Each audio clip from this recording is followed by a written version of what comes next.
to Mulcahy Stadium as we get ready to bring you another installment of 2021 Matsu Miners action. Today, going to be taking on the Anchorage Bucs as it's going to be another close matchup between these two. Out of all the teams the Miners have played this season, this has definitely been the closest season series of all of them. Yeah, the Miners sending out Christian Sealhorse to the mound. His last appearance was his first relief appearance of the year, actually. That came back on Sunday against the Peninsula Oilers. Sealhorse this year from the bump is going for his fifth start. He's thrown 15 and a third innings, allowed just 4 hits, 2 earned runs, good for a 1.17 ERA while striking out 20 batters. The issue, 19 walks in just 15 and a third, so we'll see if Sealhorse can keep himself under control today and do what he's been doing all year and giving the Miners excellent starts from the mound. One thing we were really talking about is he seems to be quite lucky when it seems to be getting out of jams. 19 walks, 20 strikeouts, so is still keeping that strikeout number higher, but just not by much. And that walk number is by far the highest on the team. But that ERA keeps you promising that he keeps people off the base path. The big thing with Christian Sealhorse, he doesn't seem to go past about 3 or 4 innings for this squad. So it's going to be a bullpen day most likely, but we could expect a good start from Sealhorse. On the other side, it's going to be Delgado for the Bucs. That's going to be standing on the bump. Delgado hasn't faced off specifically against the Miners so far this year, but he's been promising throughout the season. Yeah, Delgado obviously going for the Bucs today, and the lineup to face him will go like this. Holden Breeze, he'll lead off and play shortstop, his first game at shortstop for the Miners this year. Batting second in center field, Tyler Wilson. Batting third, over at first base, it's Nick Sorelli. Batting cleanup, the designated hitter, Casey Rother. Hitting fifth and back behind the plate tonight is Tyler Rando. Batting sixth in left field, Aaron Walters. Hitting seventh over at third base, it's Jared Sweeney. And right field, batting eighth, it's Ricky Nunez. And batting ninth, rounding out this order for the Miners, is going to be David Bermudez. We'll see him at second base for the first time this year, Ryan Delgado. The one to face him, 0-3, 5.40 ERA on the season. And that part of the lineup for the Miners, that's where they've generated most of their offense all season. Usually Sorelli, Rother, Walters gets on base and it takes one good hit to bring him in. Today they're going to be adding Rando back to that rotation. He wasn't in there for their previous matchup against the Glacier Pilots, but they're going to add his back today. We know he's capable of adding an extra base hit or so it's going to be interesting to see what he can add in the 5-hole. Yeah, Ryan Delgado, who's going for the Bucs today, who come in at 12-16, they are really floundering. Still likely to earn a playoff spot as the Peninsula Oilers sit well below them at 9-20. But Delgado on the year, he has that 5.40 ERA as kind of a swingman, 6 games, 2 starts, but really 2 bad appearances has inflated that. Against the Pilots, he gave up 5 runs in 5 innings on June 6th, and then on June 26th against the Peninsula Oilers, he went 1 1/3, gave up 3 runs, but his last start against the Anchorage Glacier Pilots, in a game that got broke open late, but not really by his doing. He went 5 innings, gave up 2 runs, only 1 of which was earned. Gave up 4 hits and struck out 3 with no walks, so a promising start last time out for Delgado, who's a freshman at Cal Baptist University. And the good thing about Delgado, he's kind of the inverse of the issue that we've seen. He has a bit of an inflated ERA, but his walk numbers are extremely low. Only 5 on the season, so he's not going to put people on with his own errors. It's usually going to come as a result of some good offense. And the Miners have been pretty hot lately, so I wouldn't be surprised to see them attack early, try and get some men on. They've been doing a good job of jump-starting their offense in earlier innings instead of trying to do the comeback routine every single time. But they do have that clutch performance should they need it. Yeah, for the Bucs, it's going to be this lineup against Christian Sealhorse. Leading off at shortstop, it's Woody Hayden. Hitting second in left field, Jack Macdoff. Batting third in center field, it's Cole Gehrig. Batting cleanup, the first baseman, Jake Skipworth. Hitting fifth, the designated hitter, Cole Moore, who went deep the last time these two teams faced off on Sunday. Batting sixth, it's Diego Becerra, playing third base. Batting seventh, over at second base is Kyson Donahue. Hitting eighth, and behind the plate, Matt Erickson. And rounding out the lineup in right field, batting ninth, Garrett Ostrander. On the mound once again is Ryan Delgado. And I wouldn't have thought we would see some new names on the lineup.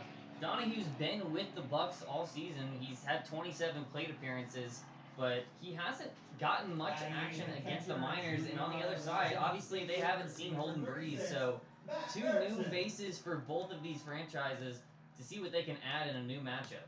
Yeah, Breeze yesterday had a good start to his Miners career. Drew a walk, stole 2 bases, had an infield hit. He was all over the diamond. And today, over at shortstop, so the Miners finally, after picking up a real shortstop that has experience over there in Breeze, they have a backup to David Bermudez, so he's over there. Bermudez going to second today, and other scores as well around the ABL. The only other game today, it's Shugiak Eagle River Chinooks and the Peninsula Oilers. The Chinooks lead 2-0 after 3 innings. But right now we're getting ready for our national anthem, so we will send you to a short break as we honor the flag.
back here at Mulcahy Stadium. We did have two get on, one with a walk, one with an error, as we were fixing our internet over here. Thank you all for being so patient.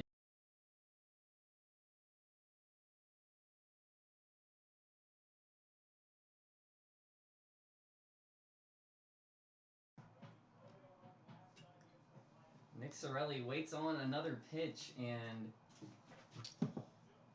he's going to lay off that one. So a chance to add all ducks on the pond here in the first inning, and the Miners don't have any outs to their name right now.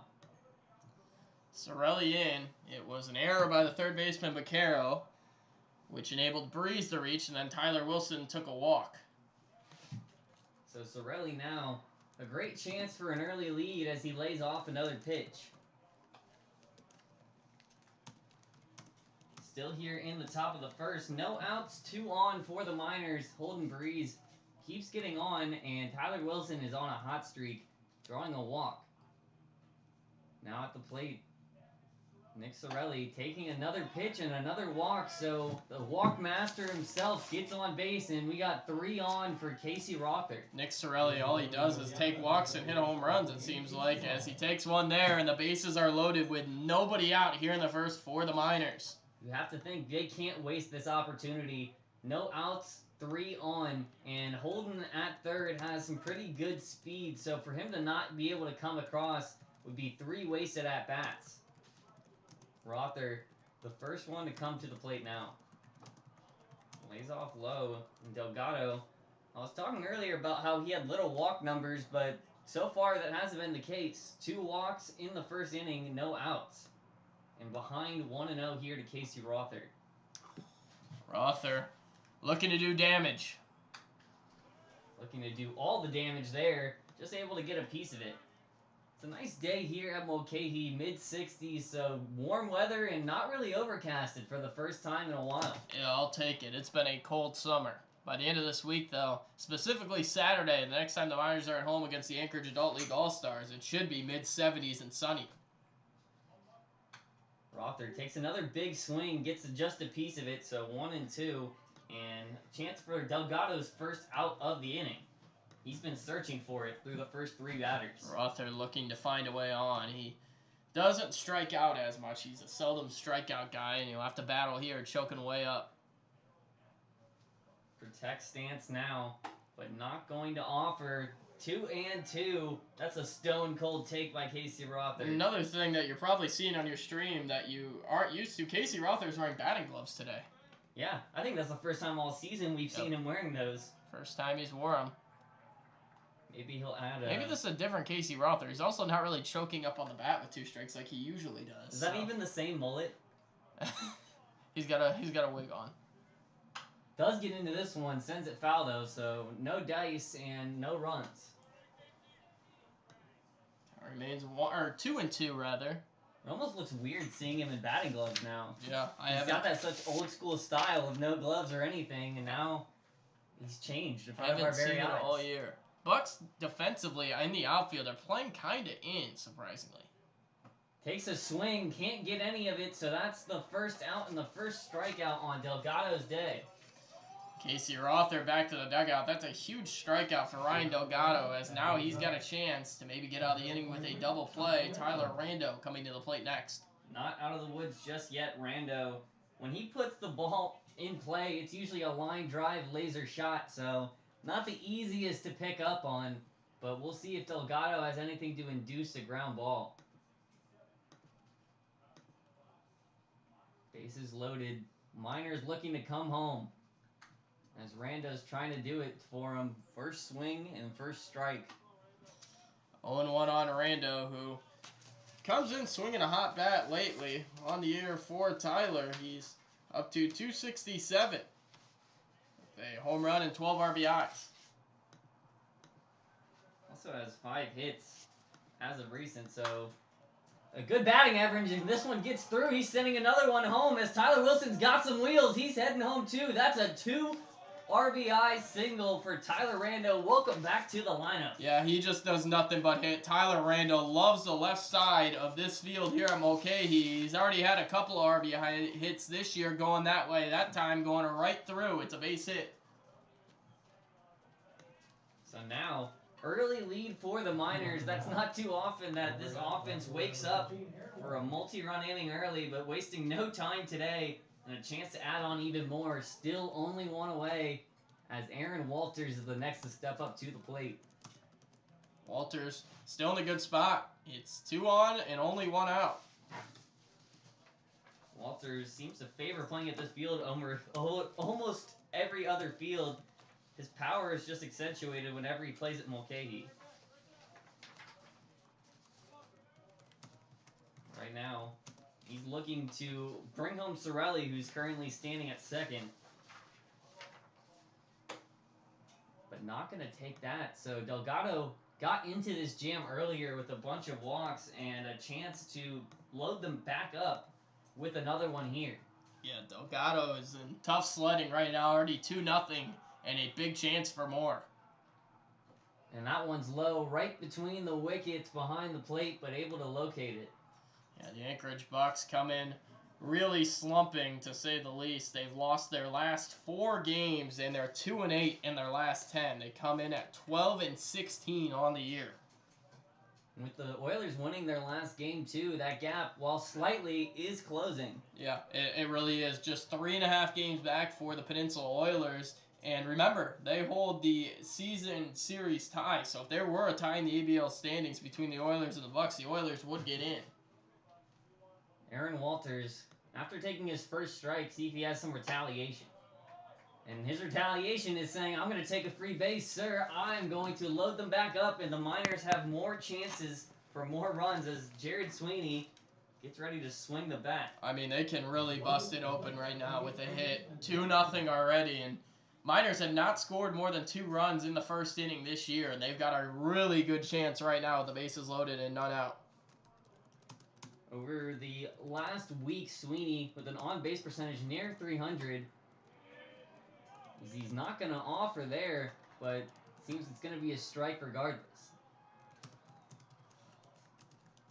So Sweeney, who has my favorite selection for what he wants his walk-up music to be. Home Depot. He wants the Home Depot theme music, and I can't think of anything better, honestly. I think he won. Best on the team, no doubt. No doubt. The last time we were here at Mulcahy, we were talking to the Bucs PA man before the game, and I want to sincerely apologize to Little Caesars for any harm I may have caused their brand. I kind of ripped the hot and ready to shred, so I'm sorry for that. Another one taken. That one's a strike, too, as he rushes back to third. Sorelli's still safe there, only 1 away. Yeah, I don't think you did too much damage on their brand. I think they're all Yeah, right. I mean, like, as a Detroit guy, like, I kind of feel bad for doing it. You feel like you betrayed that you're the Judas I of betrayed my Little Caesars? city.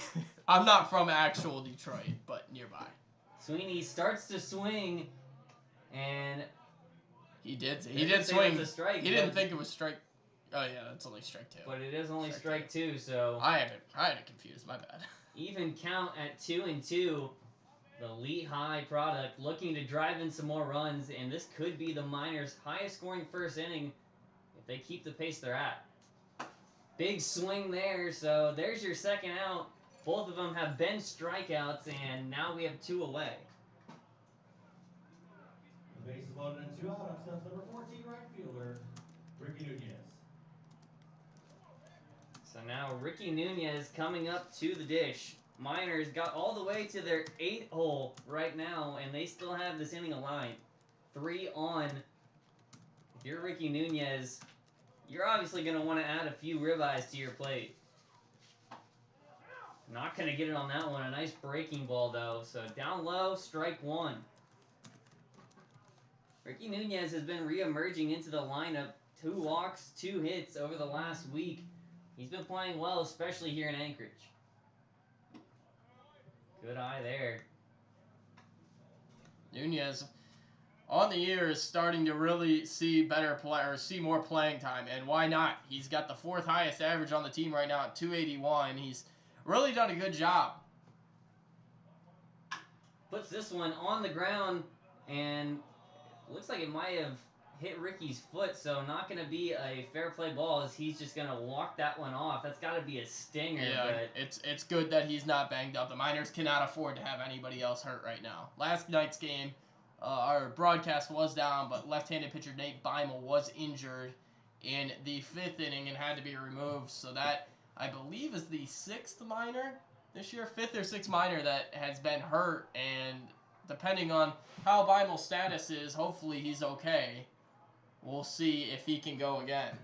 Right now, the injury bug is very, very alive for the Matsu Miners, but the team persists, already at 20 wins on the season, and they're surviving with who they have out there. Right now, Ricky Nunez is one of them as he lines that one right into foul ground, zipped past third base coach Casey Sherman. Yeah, that was close to him. He's just got to straighten it out. Nunez down a couple of strikes. If there's one coach for the Miners that could take a baseball to the chest and walk it off, it's Casey. Oh my God, he's a unit. Ricky, though, can't get any of that ball, so he's fanned for the 3rd strikeout and the 3rd out in the 1st. But too late. Miners already scratched 2 thanks to an RBI single from Tyler Rando, and they're off to a hot start here. Yeah, couple runs on the Rando single. Would have been nice to see if they could break it open, but you'll never turn down 2 first-inning runs, and now we'll see what Christian Steelhorse can do with a 2-run lead. Handing over a small lead to their pitcher as he gets ready to begin his day. We'll be right back here at Mulcahy with some more baseball action.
So getting ready to begin his day on the mound is Christian Steelhorse. Seal, as most of the team calls him.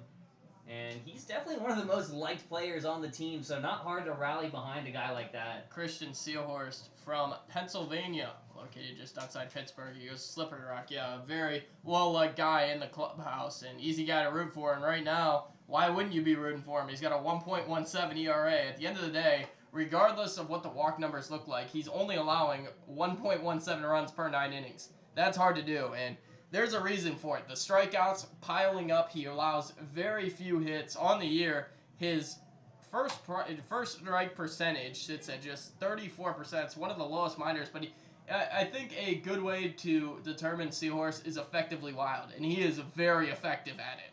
Absolutely. It's hard to predict where he's going to go, what he's going to throw next, and even the placement.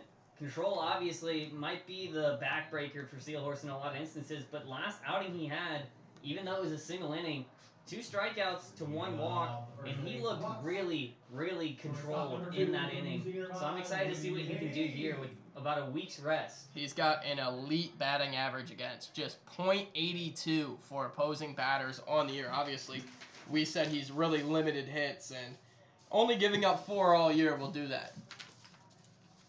We're going to see what the Bucs are going to throw at our effectively wild pitcher today, Woody Hayden, leading us off. So shortstop first to the plate.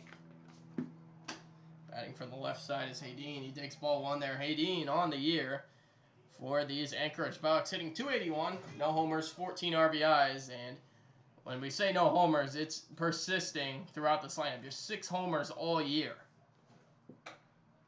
Taking 2 balls to start us off.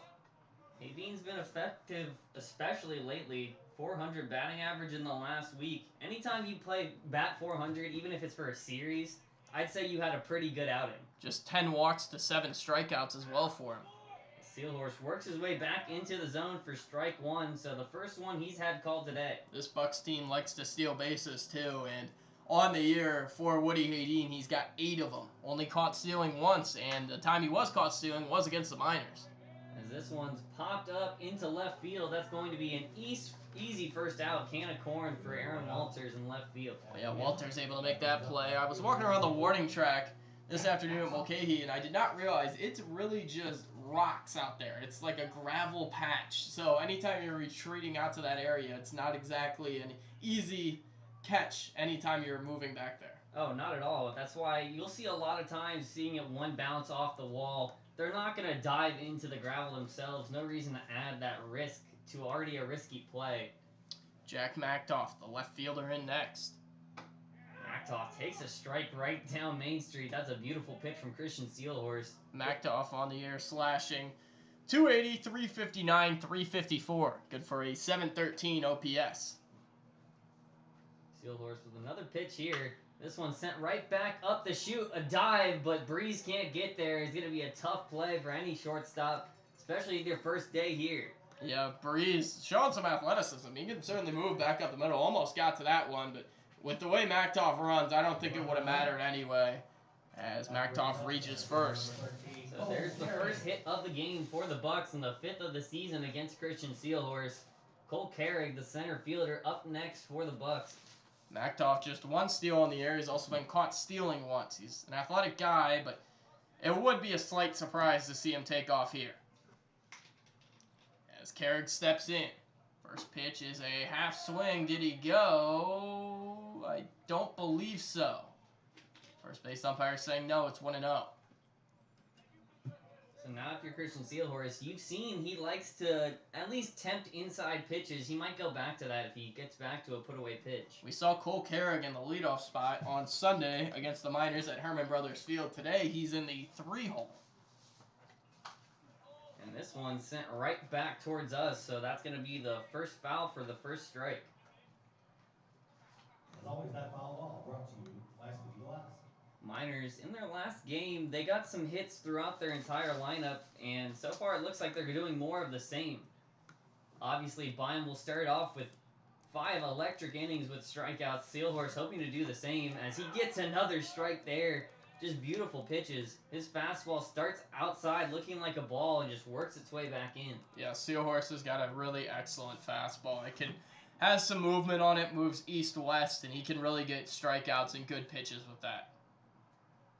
So 1 on and a 1-2 count as Cole Carrig swings at this one, puts it on the ground. Breeze gives it to Bermudez for 1, but that's all they're going to get. So Sorelli gets to the nice grab and extension at first, but not in time. Still 2 away in the inning and only 1 on. 1 and 2 outs. That brings up first base. Bring up Jake Skipworth now, the first baseman, hitting 257. On the year is Jake Skipworth. He's got a 342 on base, 347 slugging. That slugging comes from being arguably the second best power hitter on this team as of late. The only one above him would be Shane Simpson, who's not in the lineup today. So if you're looking for big shots, here's your batter. That one pitched high and away. Rando got up almost as if he was ready to throw to second. Remember, this Bucs team lost their best hitter, Ernie Yake, who was drafted in the 10th round by the Minnesota Twins on Sunday in the MLB draft, so he is no longer with the club. As he takes off towards second, this ball gets away from Rando and behind him to the backstop. He's going to third. Throw, not in time. He's going to be safe regardless because he couldn't get back to tag him, so gets 2 stolen bases on a wild pitch. First one likely would have been easy enough. Brought to you by Safe. The first one, it's unfortunate because the runner over there, Carrig, kind of stopped running to second when he first started on his ascent over to second base. He stopped, and that split second may have cost him. Instead, the wild pitch enables him to get all the way to third. So now that effectively wildness may be coming back to haunt Christian Steelhorse. but he rips a fastball right down the middle. That might have been one of the fastest pitches he's thrown all year. Yeah, Seal can get it up anywhere in the low 90s, 91, 92, 93, and that one was definitely in the 90s. That was a frustrated pitch, most likely at himself, but put it right in the zone. I'm trying to do the same. He's throwing darts right now.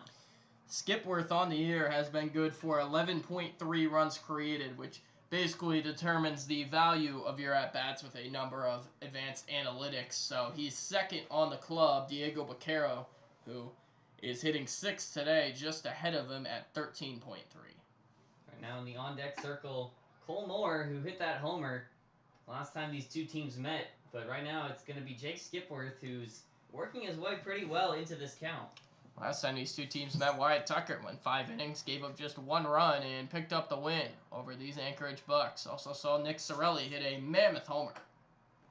He's trying to do the same here, but another walk for Christian Sealhorse. And that one will put runners at the corners with Cole Moore coming to the dish. And this is a dangerous spot for Sealhorse. 1st and 3rd. He can navigate around damages if he's able to get Moore out here, but the left-handed Moore looking to create damage. I feel like this is Sealhorse's natural habitat, though. The amount of times we've seen him in jams with runners around him, he doesn't get shaken, and he just pretty much keeps pitching his own game. Moore's got a shot here with 1st and 3rd to cut into the lead. And this one's just chipped off. It's going to be heading more towards the football field than the home run ball. Moore on the year has the highest OPS on the team, over 1,200. Granted, only in 7 plate appearances. He does have a home run on the year, obviously, against the Miners. That one was a shot to right field off Aaron Winkler on Sunday. Sealhorse with another pitch. This one's another strike, so 0-2. 0-2 count in a jam. Sealhorse with a real chance to get out of this one. 0-2 count. I would not be surprised to see a flurry of pitches in the dirt to Cole Moore. Likely fastball. That is his favorite put-away pitch. He's ignoring the runner at 3rd.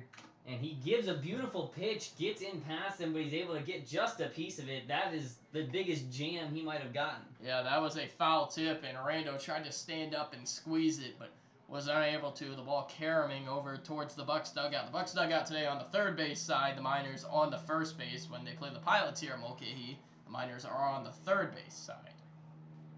So we're here in the bottom of the 1st, and what may be the biggest at-bat to this point. But that one's a ball outside. First ball he's seen in this at-bat. It's been a hit and a walk. Just the 5th hit allowed all year by Sealhorse. That hit ended up being thrown out at 2nd base as Carrot reached on the fielder's choice. Sealhorse again. This time making him dance a little at the plate, so ball 2. Just inside there. Cole Moore also seems to be sporting a much more grown-out goatee from the last time we saw him. It was definitely not that respectable last time we saw him. Yeah, this time he's really working It's it. a good look for him. It's really an intimidating tactic for batters.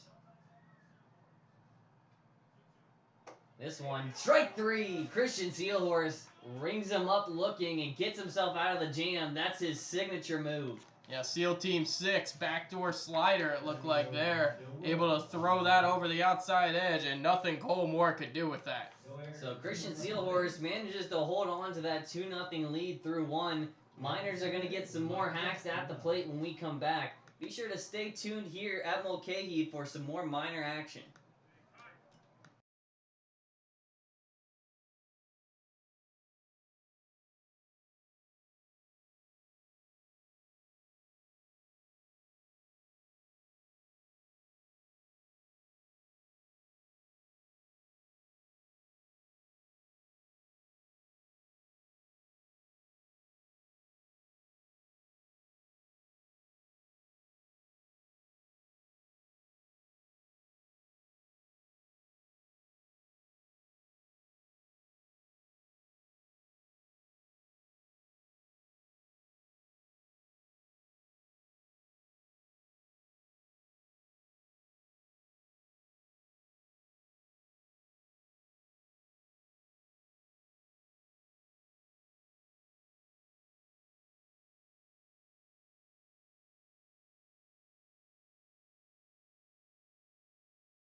We're getting ready for our second inning of action as the Miners hold on to a 2-0 lead early. And they're already at the bottom of their rotation. It's going to be second baseman David Bermudez taking his first hacks of the game. Bermudez coming in, obviously, has been slumping a bit on the year, but he's shown signs lately, including a multi-hit game the last time Miners faced the Bucs in Anchorage. And this one sent deep back, but it looks like it might be dying in right field, and that's exactly what it does. Ostrander under it, and that's a loud first out. Bermudez has really been getting into balls lately, but they just aren't carrying far enough for a home run, or he puts them right in the spot where the defender is. He can't buy a hit, but he's getting great contact. Top of the order now, and it's going to be Holden Breeze, who his first time to the plate, he was able to reach via the error. Diego Baquero, a long throw across, wasn't able to be scooped out of the dirt by Jake Skipworth. Starting off with a strike one here. That breaking ball has really been working. Breeze looking to get on for the second time today. Not going to offer there, even though he really looked like he wanted to.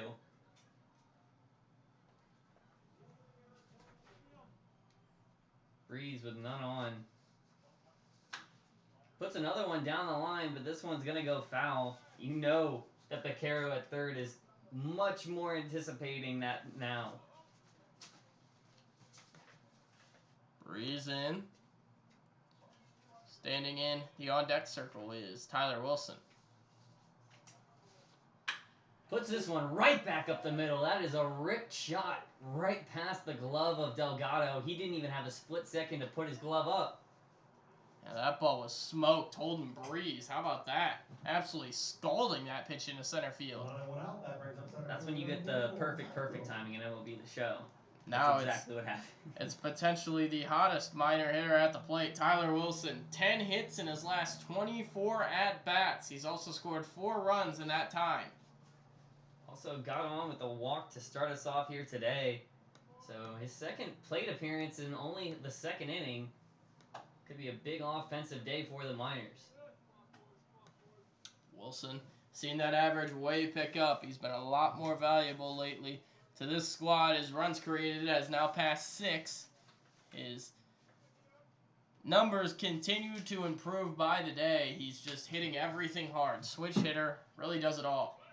And he takes off, but that one's going to be fouled away, so we'll have to go back to first. And we said Holden Breeze only had 1 steal in 2 years in community college. That is true, but he's been taken off seemingly every time on base for the Miners. He's been a madman ever since he's taken over. He's carrying the load for Josh Morozic and himself right now. Wilson stands back in. As Delgado's just trying to work his way through the second inning. A long pause, finally got the pitch and the swing, and that's going to be a strike too, but that was quite the break. I don't know if he was trying to get in Wilson's head, but he was taking his time with that windup for sure. Delgado again. Isn't giving too much attention to Breeze. No pickoff attempts, which is surprising, considering how much he's already shown he wants to steal second, but that's only fouled away.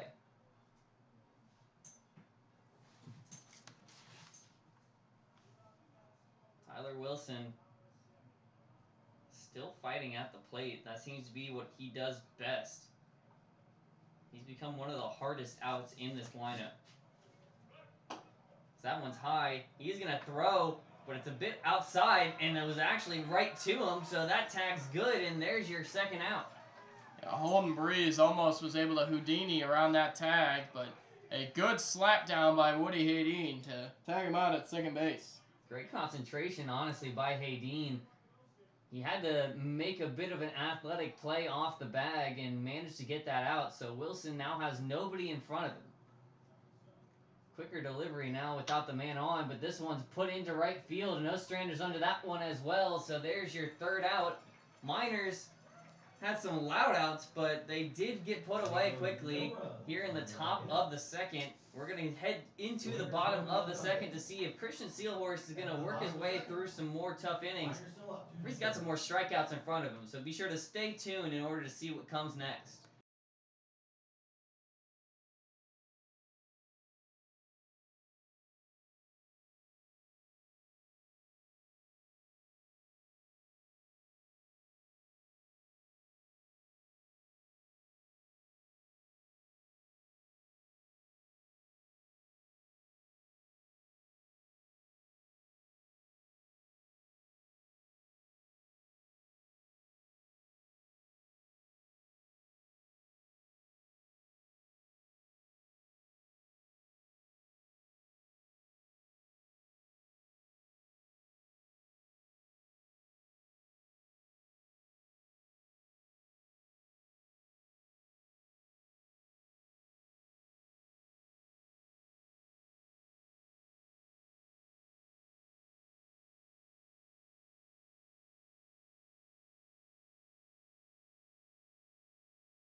Diego Vaquero leading us off here in the bottom of the second.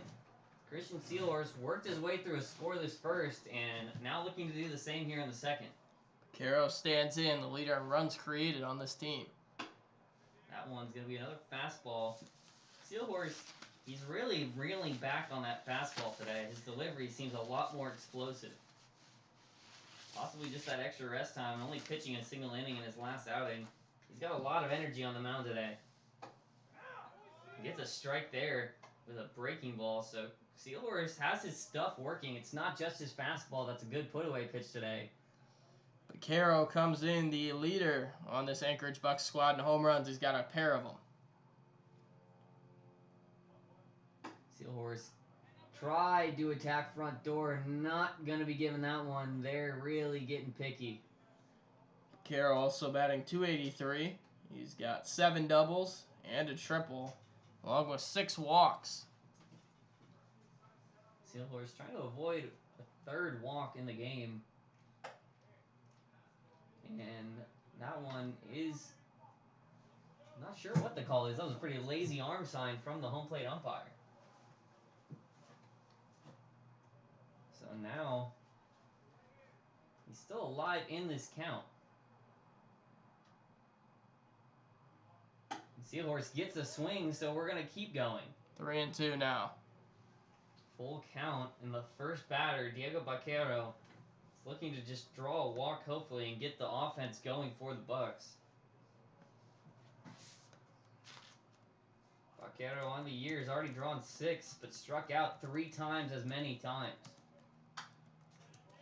And now he really seems swing friendly, so he might be trying to just put something in play. There's another foul ball brought to you by Speedy Glass.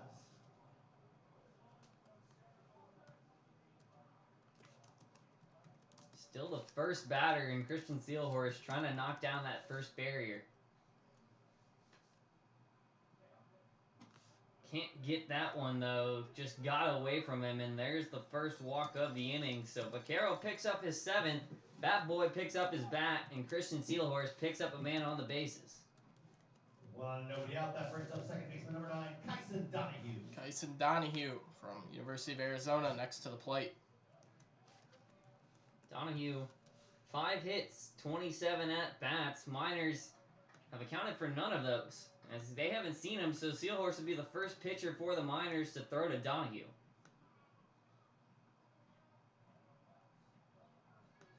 And he greets him with a fastball right down Main Street again. He is really reeling that fastball. Sealhorse able to attack front door. You haven't seen Kyson Donahue a lot. He's a bigger build for a second baseman, Donahue. Standing in at the plate at 6'3", 210 pounds. A Hawaii native, actually. Honolulu. Strike 2 there. Honolulu might be one of the most fun hometowns to say. Yeah, he's from Honolulu. He's playing baseball up in Alaska, and he goes to the University of Arizona, so he's had quite the journey. He's covering all the ground he can. Right now, he's just trying to cover the feet from home to first, but there's a pickoff first.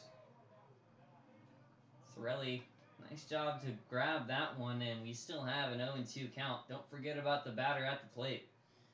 Donahue at the plate, standing in the on-deck circle, Matt Erickson. Sealhorse looking for a punch out here.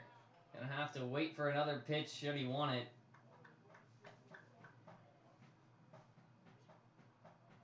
Rando out there is looking really good, staying in front of everything. He seems to be seeing Sealhorse very well. We see Sealhorse throwing to Nakamura a lot in practice, but right now his connection with Rando seems pretty on point.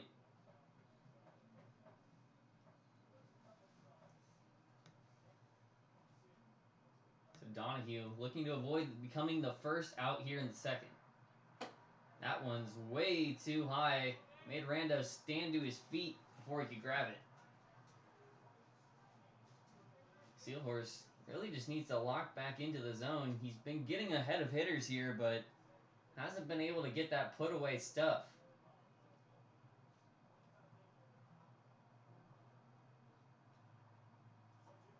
Big swing there, so there's the strikeout. I'm happy to eat my words on that one. Way to go, Christian. Sealhorse able to put him away. He'll get Matt Erickson next. Erickson on the year hitting 240. He's got no home runs and 1 RBI. That lone RBI came in the first game of the year against the Miners.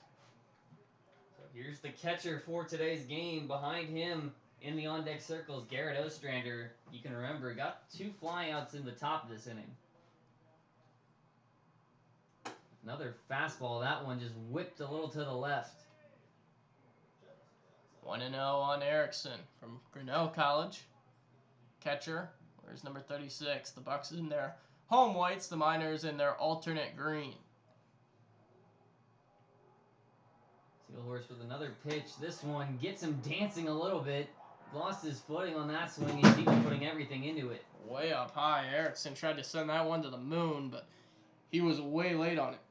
There's another baseball game, or at least a practice going on in the field right past center field. Maybe he was just trying to send them a gift. Erickson in a 1-1 takes another swing, and Sealhorse is toying with them now. Had 1-2. All these fastballs, you got to think a breaking ball is going to come sooner rather than later. We'll pull the string action, see if Sealhorse has that in his bag next.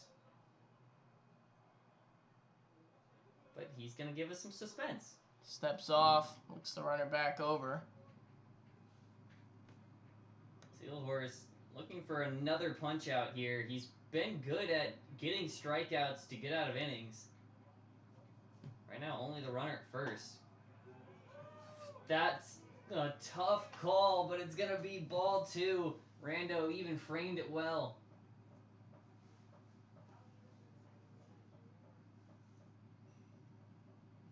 Sealhorse has what he wants. Into the windup now. And blows past him again. There's your second strikeout of the inning.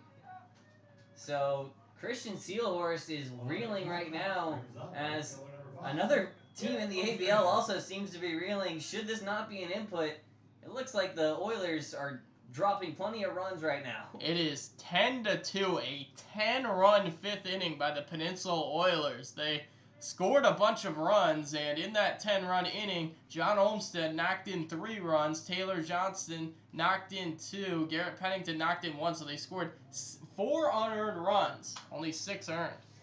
That is an implosion of the highest degree, as that one's just fouled away. Garrett Ostrander trying to avoid another scoreless inning for the Bucs. Yeah, it appears Brendan Argomaz went 4 1/3 and then gave up 6 straight runs without recording it out. Honus Keinrich came on in .2 innings, gave up 4 runs, only 1 of which was earned. That time, breaking ball in the dirt, as the Miners are hoping to avoid anything like that. Christian Seelhorst only 1 on right now, so biggest threat would be a tie ball game on a long shot, but right now he's just focused on the man at the plate. He's kept that runner there ever since he got on. Vaquero has had nowhere to go. And he's going to keep having nowhere to go as Christian Seelhorst is keeping him on a tight leash over at first. With the Miners win and a Chinooks loss, the Miners will move to 5.5 games in first place in the ABL standings with just 11 games to play. Another swing and another miss. Christian Seelhorst is feeling himself in the second inning. Way ahead now, and down to their last strike at the plate, Garrett Ostrander. Seelhorst looking for 3 consecutive strikeouts to get out of the second. Here's the delivery, and another swing and another miss. Add 3 into the inning. He strikes out the side after the first hit. So Christian Seelhorst, he came to deal. Don't come to his table. Christian Seelhorst absolutely firing fastballs by people right now. He's looked really good through 2 innings. We'll be right back with your third inning of action as the Miners are looking to keep dealing on both sides. We'll be right back after a short break here at Mulcahy, so be sure to stay tuned.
Nick Sorelli coming up to the dish next, and he's looking to get on again. Got on with the walk earlier.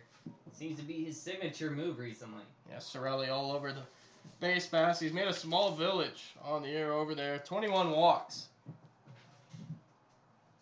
Took a strike on the first pitch, ball on the next one, so even him up at 1-1. Big lefty slugger, first baseman. He can really hammer balls if he can square them up. Tries to do it here. Hear the crack, but this one just going right into the ground. Pretty negative launch angle. So Sorelli is going to be looking at a 1-2 next.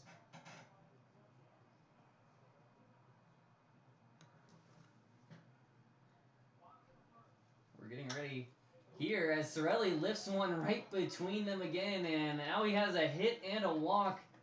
It's just a day at the office for Nick Sorelli. Sorelli says, screw the shift. The shortstop, Hayden, was shifted way up the middle, and the third baseman, McCarroll, kind of in between the usual third base and shortstop spot. They don't shift there. That's a line out right at, and I mean right at, Woody Hayden, but Sorelli finds the hole in the defense. He's the leadoff runner on with none out. Now Casey Rother coming to the dish, struck out in his first at-bat, trying to change that here. Starts with a strike there. So Delgado, through two, has at least struggled a bit with getting men on with hits, racking up a few hits to this point, but only 2 runs. Big swing here from Casey Rother, can't lay off the breaking ball. Counts it. It's an 0-2 count for Casey Rother as Sorelli's still at first, looking to be brought at least to second. And this one popped up, and gonna be roaming over is Donahue from second, so he sneaks in right behind Skipworth at first and gets the first out. Now it's going to be Tyler Rando, the catcher from Gonzaga. 2-run single is the difference in this game, and Tyler Rando was able to produce it his last time to the plate. This time around, only 1 on, but still just 1 out. Rando looking for some more magic, maybe a extra base hit right now. He didn't see anything he liked the first time around, though. Laying off for ball 1.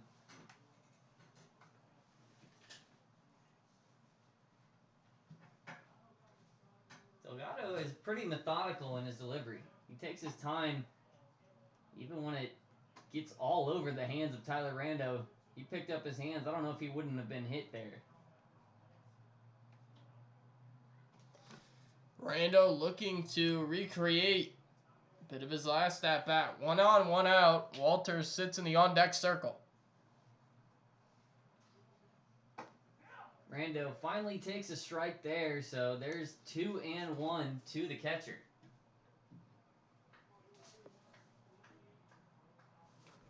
Rando hoping to keep this inning alive with no further outs as he sends this one into right field. This one's going to get down. Might not be extra bases, but he is going to send Sorelli all the way over to third. There's the hustle from Sorelli.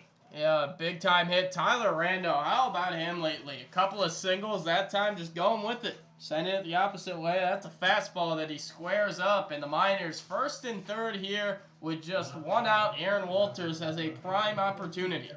They're poised to strike again. The Miners looking to add on to that. We want to thank a sponsor of the 2021 Matsu Miners Baseball, Pacific Northwest Regional Council of Carpenters and Carpenters Union Local, number 1281. Walters trying to do some of his own woodwork right now with the bat as he has runners at the corners, and that one was lifted well but into foul ground.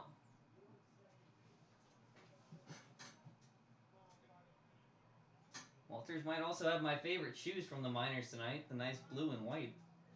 Angelo State Ram colors. Yeah, he's repping his hometown. Rando off of first, Sorelli off third. On deck batter, Jared Sweeney. Walters squaring up here. This one's going high and couldn't be tracked down by Erickson as it went the exact opposite direction. Yeah, interesting there. A suicide squeeze. Sorelli without a ton of speed on third base. Walters, who certainly can lay down a sac bunt, but interesting move there. Hey, we saw him lay down quite literally the most perfect bunt we've seen of the season, so maybe they were just thinking to advance the runners. Gonna likely have to put something in play now with the 2-strike count. Saw that one from a mile away, though. Walters also has some good batting gloves. Maybe he's the one that inspired Casey Rother to pick him up. Those look like the red, white, and blue America batting gloves, so he's dripped out for this game today. 4th of July on July 14th. As he takes a big swing there, and there's going to be your second out, so no fireworks in this at-bat from Aaron Walters. 2 outs, Jared Sweeney. Runners on the corners. With 2 outs, 2 on, that brings up third baseman number 28, Jared Sweeney. Third baseman looking to draw in some runs. Went down on strikes the first time, but looking to change that here. This one's going to be a bit of a ripped fastball inside. No love from the home plate umpire. That's going to be ball 1. 1-0 on Sweeney, the third baseman, switch hitter, Lehigh University, Pennsylvania native. Not going to take this one either, ball 2. And one thing I don't think we talk about enough for Sweeney is his versatility. While we talked about Morozic a lot throughout the entire season, Sweeney's been playing at third, second, even short at the beginning of the year. He's been used all over. Sweeney has an opportunity with the bat, though, right here. Throw back to first, no good as Rando is back to the bag. Definitely not the speediest runners you can have in front of you, but a good shot is all it takes for Jared Sweeney with 2 away here in the top of the 3rd. And there's another ball, so he may be looking to get himself on with the walk. That would bring up the next man up, and that's Ricky Nunez, who came up with bases loaded in his first at-bat as well. 3-0.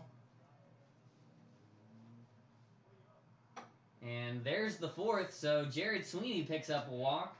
This team is walking more than I think they have all season. And that's been the strength, and that we said, of Delgado coming into this game. Just 5 walks all year in 18 innings. But so far today, he's had trouble keeping men off the bases via the walk. We're going to see if Ricky Nunez can draw one of his own or if he can put something in play. Went down on strikes his first time. 4 walks already through 2 2/3 for Delgado.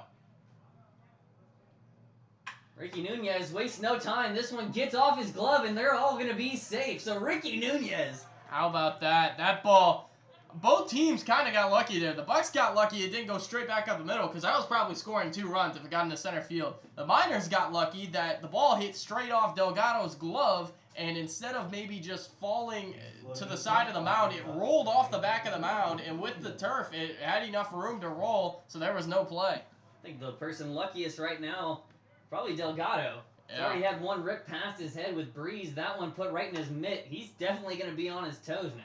3-0. Yeah, Ricky Nunez was probably the hardest hit ball we've seen today. That ball was scalded back up the middle. And we're still not done with this inning.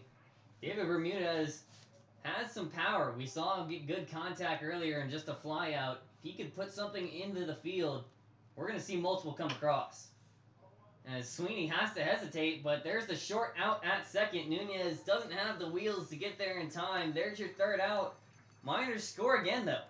Yeah, big job. Ricky Nunez able to get the 2-out hit, and the Miners will certainly take a run as they take a 3-0 lead as we go to the middle of the 3rd. Slowly adding on here as the Miners are hoping to pull away. Coming up to the plate is going to be the Bucs to take their swings next. Hoping to close in on that 3-0 lead here early. We'll be back with some more action here in just a bit, so be sure to stay tuned.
Sealhorse is back, and he's looking for some more action.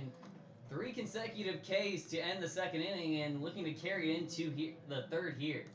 Sealhorse, obviously, like you said, 4 punch outs. His stuff looking electric as ever as he toes the rubber. Here to start the third in the order for the Anchorage Bucs. He is going to get, I believe, 4, 5, 6. Yeah, 4, 5, 6. Skipworth, Moore, Vaquero. So heading right into the heart of the lineup.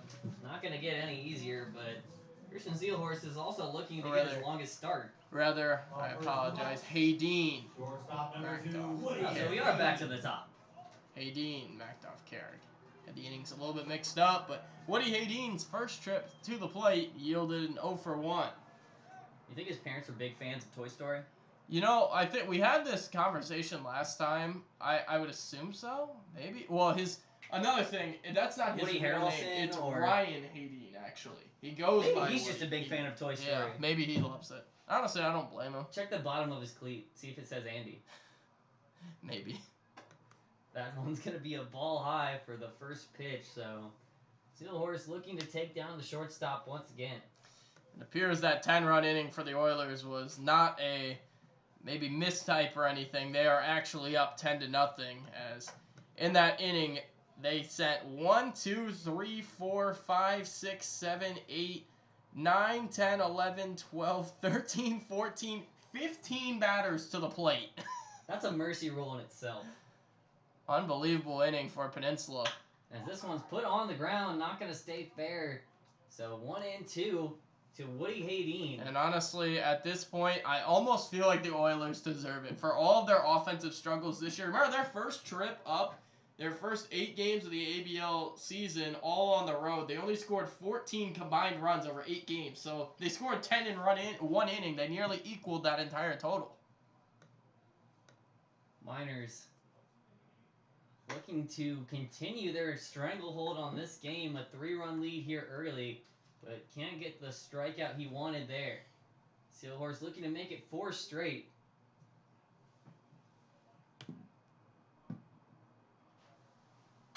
And he fouls this one off again, so sending a gift to the seagulls in the area, maybe. Yeah, there are seagulls out today. Yesterday we saw... We saw a crow yesterday. Yeah, a crow flying right in front of the press box. Also, we saw our heads nearly get taken off by a foul ball yesterday, too. So, it was an eventful day. This one's inside, so that's going to be a full count, and Woody Haydeen's worked himself back. Sealhorse already surrendered 2 walks today, looking to avoid a third. Miners defense playing deep towards the holes. Back up the middle, there's a ton of ground. So this one put on the ground, tapped lightly, and Bermuda's able to get it off of just a bit of a hobble, gets the out, and no worries for David Bermudez. Yeah, he fumbled that ball forward almost, and just, it kind of looked more natural. It's definitely a fumble, but he fumbled it right into his hand, so was able to get that out rather easily. Now 1 away, Jack Macdoff coming to the plate next. Happy he was going with the momentum that time, as Bermudez didn't want to have an error. It's one of his first games at second. We haven't seen him over there maybe once or twice all year. Macdoff produced a hit his first time up, right back up the middle. And looking to do the same here. This one looks like it's going into foul ground, though. Gives it to the bullpen, so that might be the deepest shot we've seen so far today, but not a fair one. He gave it a ride down the line, but unable to straighten it out was Jack Macdoff, who is a pretty solid hitter for these Anchorage Bucs, coming in 280. Like I said, 713 OPS. Macdoff has been right up there with Diego Vaquero, Jake Skipworth. In terms of runs created, he's had a decent isolated power, .73 on the year for him, so he's been a productive outfielder. Strike there, Christian Sealhorse back to painting corners. And he's looking to get his second out here.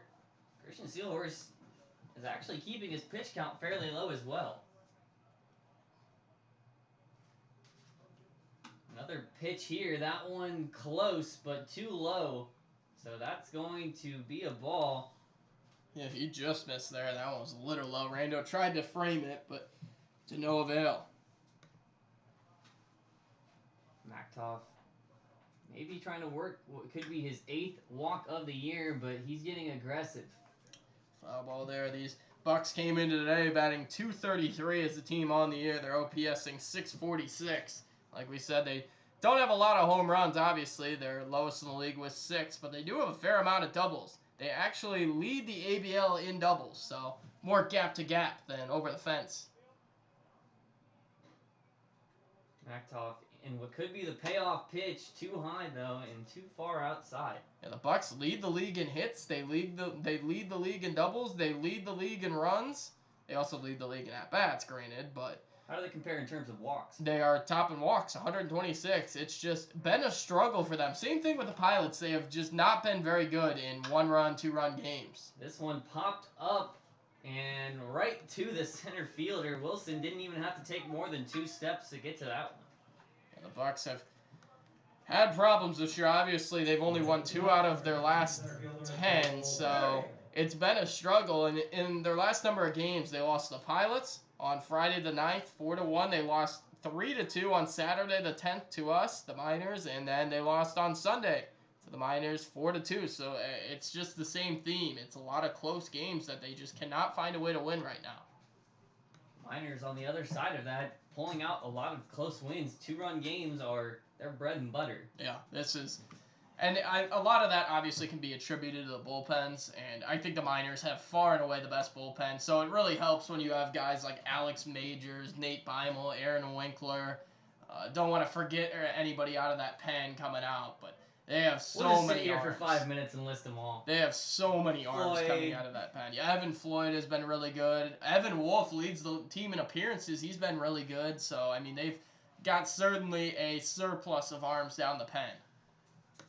Right now, the arm on the mound taking a little bit of a break as he's looking to work his way through another inning pretty clean.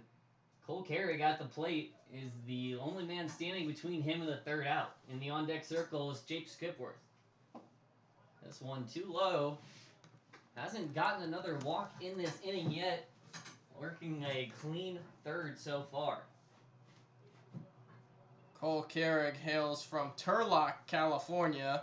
Goes to San Diego State. You might be thinking Turlock is right near San Diego State, but no, it's more up near San Jose. Also where the man behind the plate, Tyler Rando, he's from San Jose, or Turlock rather, is in that Bay-ish area. There should be an asterisk next to the ABL for the amount of California players in this league. A ton of them, to say the least. This one outside, so there's your first walk in the third. Seahorse couldn't get control in that at-bat, it looked like from the very start. After Carrick reaches the bag with 2 away, it's going to be Jake Skipworth, the batter next to the plate, right-handed batter. And a meeting against these two teams back on July 3rd, Skipworth was able to take Wyatt Tucker deep for a 3-run home run down the left field line in a game the Miners fell in by a score of 4-2. Seahorse fastball, and he's going for the bag. He looks like he's going to get there as he just went right underneath David Bermudez. Tyler Rando never had a chance from the start. That pitch was a little bit off speed in the dirt, and he had to, number one, grab it out of there and then be able to pop up and spring and throw. And Carrick, who got a big jump off first, just was not going to be thrown out. It was just the perfect pitch to go on. Perfect, yeah. That's a case of perfect pitch right there. Couldn't have been better circumstances for Carrick to steal on. See if he's going to remain aggressive or remain at second. They are playing pretty deep in the infield. But he gets a big swing and a miss there, so a big strike to regain control.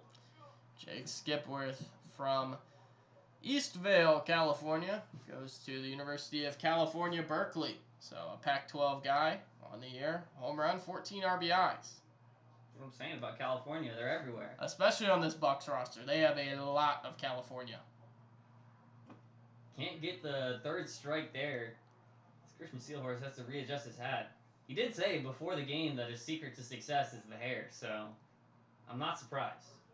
On this Bucs team, they have 14 California guys. About half their roster is all from California. That is just mind-boggling. So deep connections from the Anchorage Bucs to the state of California. Seahorse looks for a third strike, instead creates a moonshot foul ball. Seahorse in a 3-0 lead right now. No activity in the minor pen. Down the Bucs pen, it looks like they have at least some stretching and tossing down there in the bullpen. Doesn't look like full off the mound yet, but just getting loose. As through 3 innings, it's been a bit of a struggle for Ryan Delgado. That's putting it mildly, as the Miners are really pressuring them with 3 runs here early. This one up. Randall, will he find it? Walking back, and he gloves it right before the net. So there's the 3rd out. Christian Seahorse, there's your 3rd inning of work. Go ahead and thank your catcher for that one. Seahorse able to get through 3 cleanly like he does all year. He relies on that fastball and just overpowers guys. And right now, he looks really good. He looks like he might go for his longest outing of the year, but we're going to have to wait to see if that becomes the case. Delgado is going to be heading back out to the mound for the Bucs, so we'll see if the Miners have some more action for him in the top of the 4th. We'll be right back here in a couple minutes, so be sure to stay tuned.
Holden Breeze going to be the first up for the Miners here.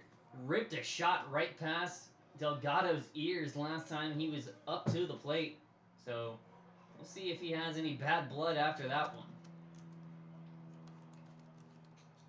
A lot of hard hit balls against Delgado. And this one turned the other way. He's still running back, and it's gone. Holden Breeze just breaking the game apart for the Miners. How about that? Holden Breeze barreling that ball over the left field fence. There was a no-doubter off the bat of Holden Breeze. How about this for your start to your Miners career? Evan Wolf running down out of the dugout, just holding his arm up with a fist. He seems to be getting along just fine with the rest of his team after a performance like that. He gets the Miner cap, and now he gives his team a bigger lead with that deep bomb. That ball was absolutely smoked. That was one of the hardest hit balls we've seen all year. That got out of here in a hurry. Tough act to follow. Let's see what you got next, Tyler Wilson. Yeah, that was not a classic Mulcahy cheapie. That ball was a good 30, 40, gone in Herman Brothers 30, as well. 40, 50 feet over the fence. That was absolutely barreled. So Tyler Wilson now in a 1-1. Delgado really must not be a fan of the Miners. Drawing walks, putting hits all over the yard, now taking him deep. 4-0 here. We need to come up with better analogies or terms for Breeze, because that seems like an easy pun to make. Ball was out there in the breeze. He put it up in the breeze, and oh, there we go. It got out in the breeze, so might as well put it up there. See, we're good at this. Tyler Wilson is really showing his patience. That's his second walk of the day against Delgado, so he's seeing him well. And now with Holden Breeze at the top of the lineup, you got to think a weight off the shoulders of Tyler Wilson came off the shoulders of Tyler Wilson. As it's been kind of musical chairs for the Miners this year in the 2-hole. We've seen Sorelli there, we've seen Rother there, but I know manager Tyler LeBrun wants Sorelli Rother 3-4. And if he could get a guy who gets consistently on base up there, he can really start to do that. And now that Holden Breeze is hitting the ball just so well, I mean, there's no reason to not put Sorelli and Rother 3-4. Strike for the first pitch. You could also say he got a hold in of that ball. It's a worse joke, but it works too. That's acceptable.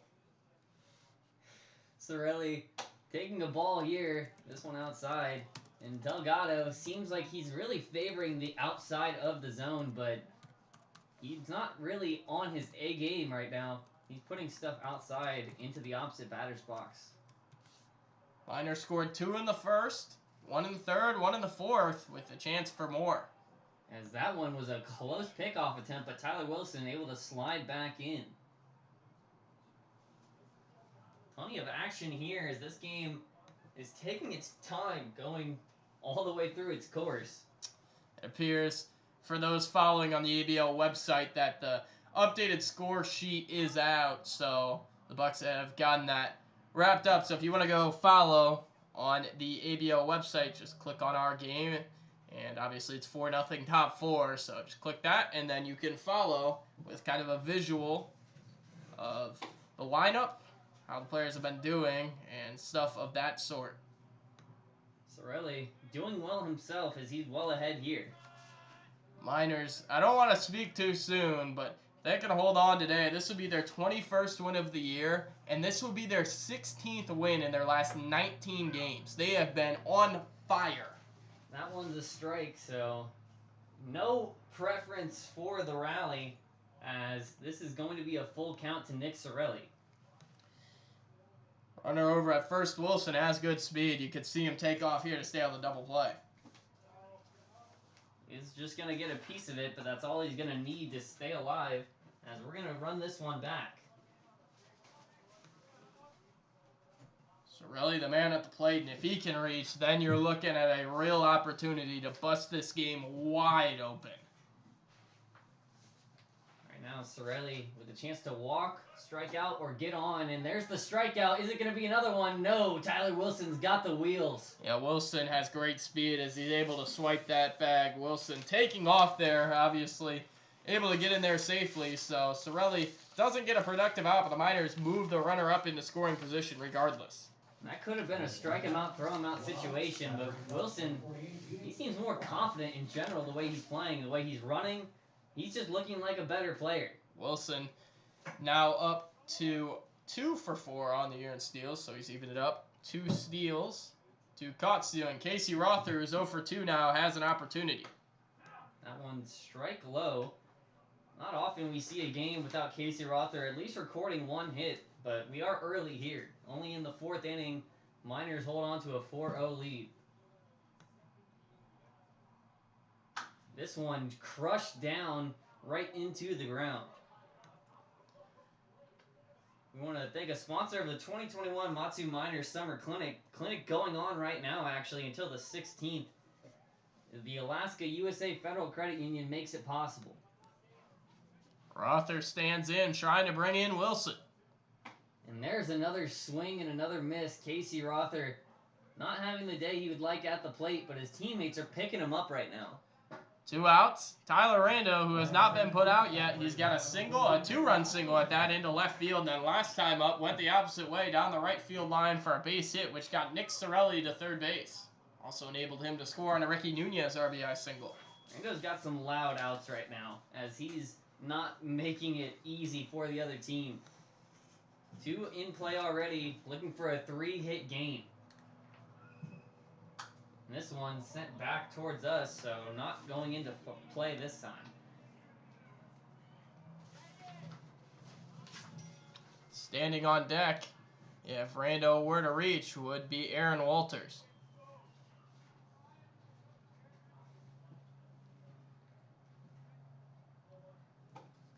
That one's a strike as well. Rando, a little bit of disbelief in that look. Rando trying to find a way to battle back. He's down 0-2. The Gonzaga Bulldogs, San Jose, California. And Rando going to readjust his gloves first.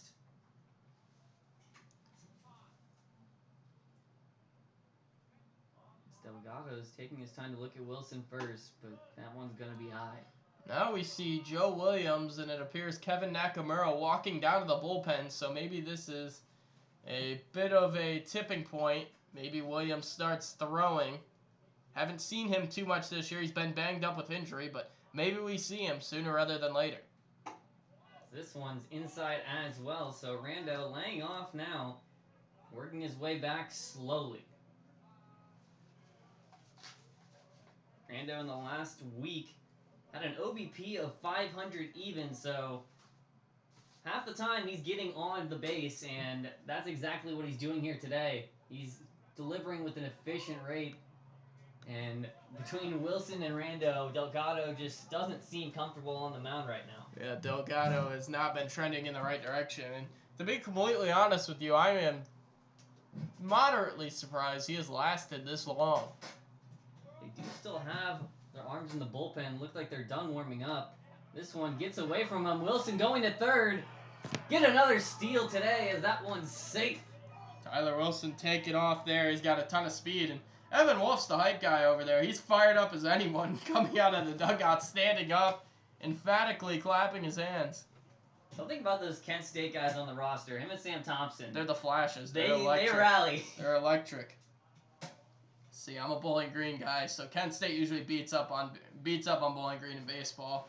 And Evan Wolf is a prime example of good energy. This one going the other way. Wilson, all he has to do is walk across the plate. 3 for 3 for Tyler Rando and another RBI. He's taking everything that he can get right now. Tyler Rando scoring Tyler Wilson. Absolutely scalded ball into left field. It's 5-0 Miners here in the fourth. Best thing about this, Rando just looks happy playing the game right now. He's been frustrated with some things recently, but getting back on the diamond, getting a 3-hit game, that can't not put a smile on your face. Tyler is absolutely smoking the ball today. He looks as good as you'll ever see him. Walters next at the dish, taking a ball low. Rando's pumped up. He looks like he wants to steal a bag, yeah, too. Rando's usually a mild-mannered guy, but that's about as fired up as you'll see him. He's clearly pumped up and happy to be back on the diamond.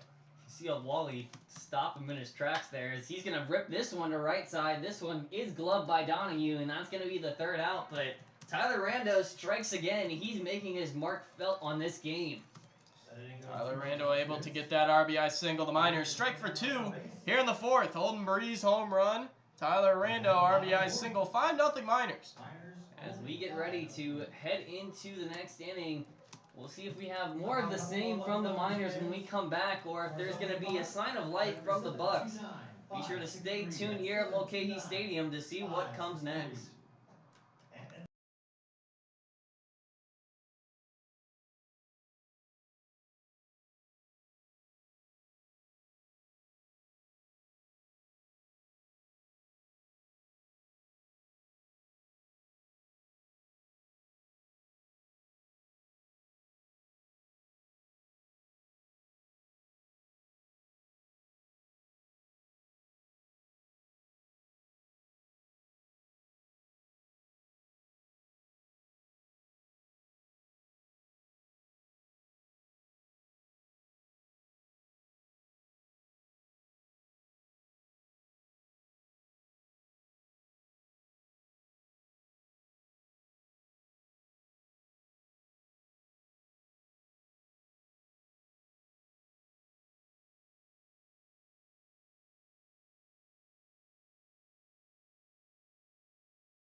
Christian Seelhorst, your day continues on the mound as we get ready for the bottom of the fourth.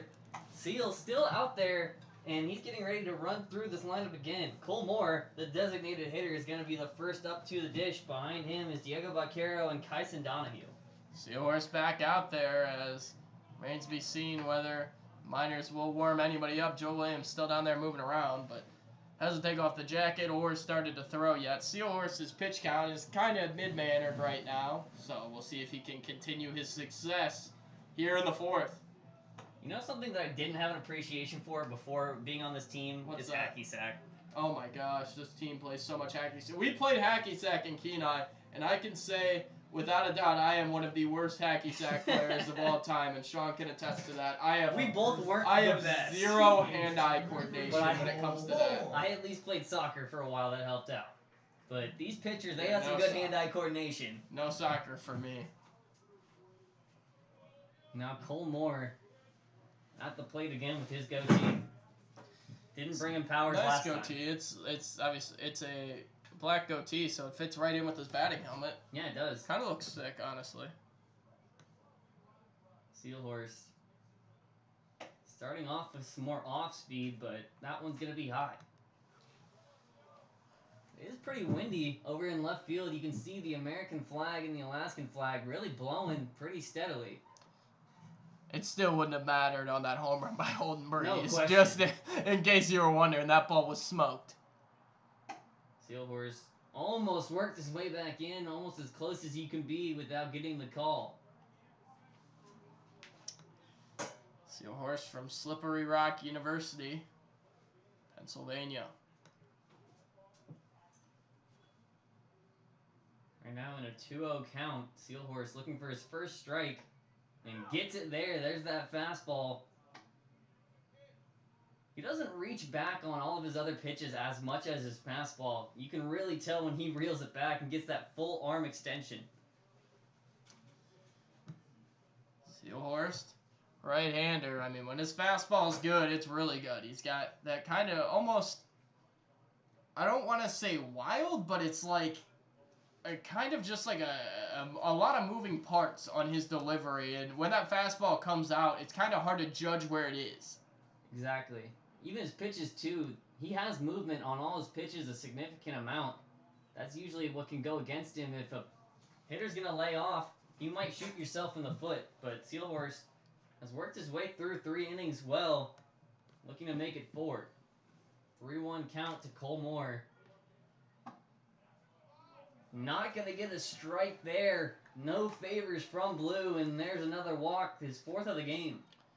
Able to reach is Cole Moore, nobody on. Nobody out. That brings up third baseman number Or 3, one on with Vaquero. nobody out, and Vaquero next to the plate. Oilers, Peninsula Oilers have put up a couple more runs, and evidently it was a doubleheader, or at least a 7-inning game today, as that has now gone final, 12-2 in Peninsula.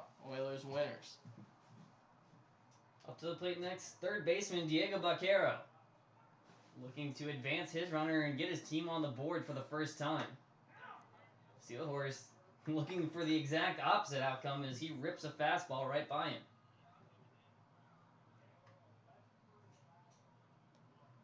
Gotta remember, too, with the Bucs loss here, they're only 3 games up ahead of the Oilers for that 4th spot in the ABL playoffs.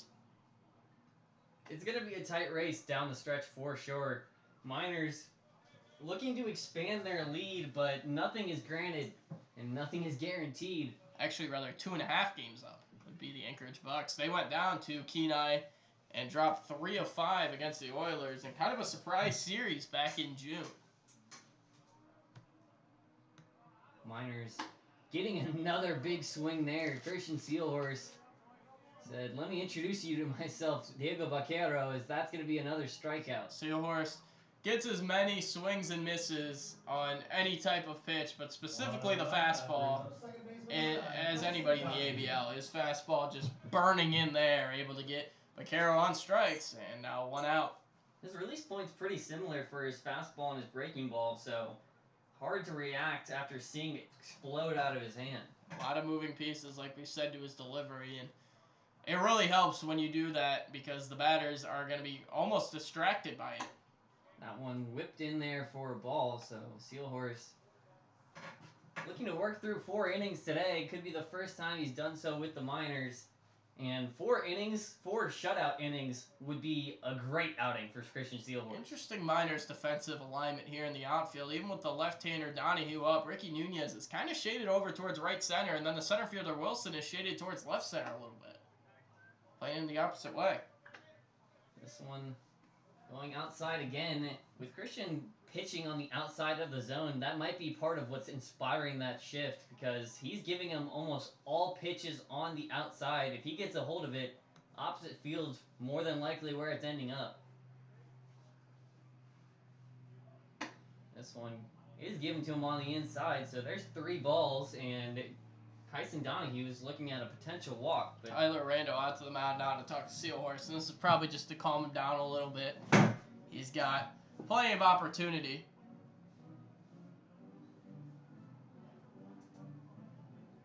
And we do appear to have some dogs at the park, too. Golden Retriever, it looks like, down in near the bullpen. What better to make your day at the ballpark better than a dog? I didn't realize dogs were allowed in Mulcahy, so that's kind of cool, actually. I might have to go pet him in between innings. Probably not, but I still want to. So now Donahue at the plate again. 3-0 count. And that's going to be 4, so 2 on now. 2 on, 1 out. Seahorse surrendering that walk, and next up to the plate for the Anchorage Bucs is going to be Matt Erickson. 2 on, just 1 out. That brings up catcher number 36, Matt Erickson. Erickson, the catcher for today, unable to throw out Tyler Wilson on those 2 attempts, so see if he has some of his own rage going at the plate right now. Whatever it motivates you. Erickson trying to find a way here. Down 5-0. They just need runs on the board. Seahorse gives him a strike there, so starting off in control here.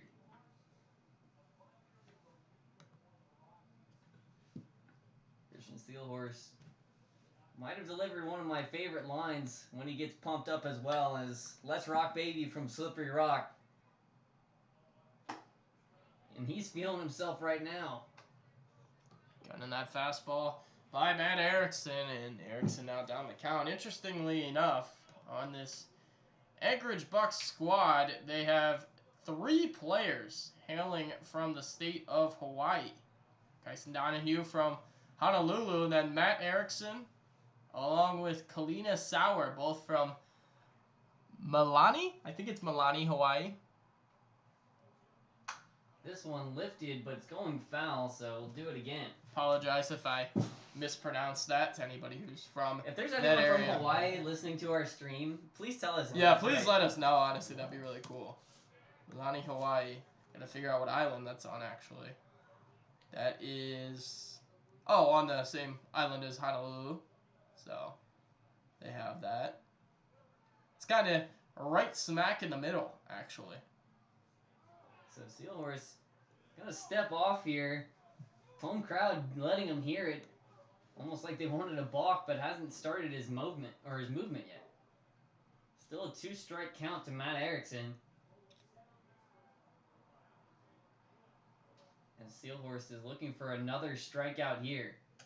Not going to get it. Ball's going to get past him, and the runners are going to advance. So, situation from bad to worse. Now it's going to be 2nd and 3rd. It's still only 1 out. Steelhorse trying to collect himself right now. Can't make any mistakes with only 1 away and a chance for them to get their first runs of the game. But you don't want to give them any momentum for a team that's been dominating so far. 1 good shot could bring 2 across. That's a 3-run game.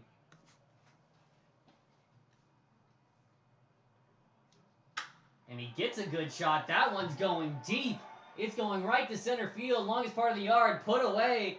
So is going to get the out, but is going to get a sac fly. They're finally taking that bagel off the scoreboard. We have not seen a home run this year, either at Herman Brothers or another field, to straightaway center field. Nick Sorelli came really close back in the 2nd game of the year. That one was probably the 2nd closest one, driving Wilson all the way back to the warning track. Sounded almost better than that off the bat, but luckily for the Miners, it's just 1 out and a run scoring.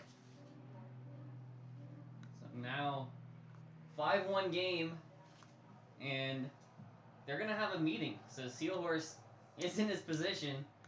He's ready for the windup, but he's going to be cut off by Bubba Walters in his infield as they're going to discuss what their next plan of attack is going to be. Looks like Willie Johnston is actually throwing in the minor pen. This is interesting, to say the least. So Johnston, who's never appeared out of the bullpen this year, is now throwing. So maybe Willie Day out of the pen, I guess, but he's Unexpected Willie Day. He's down there throwing nonetheless. Could be interesting to see how far he'll go. Obviously, one of the best strikeout pitchers for the Miners, so if they bring him in the 5th or 6th, he could easily go 2 or 3 innings, open it up for the closer. It kind of makes sense a little bit, too, because Willie wasn't scheduled to start tomorrow.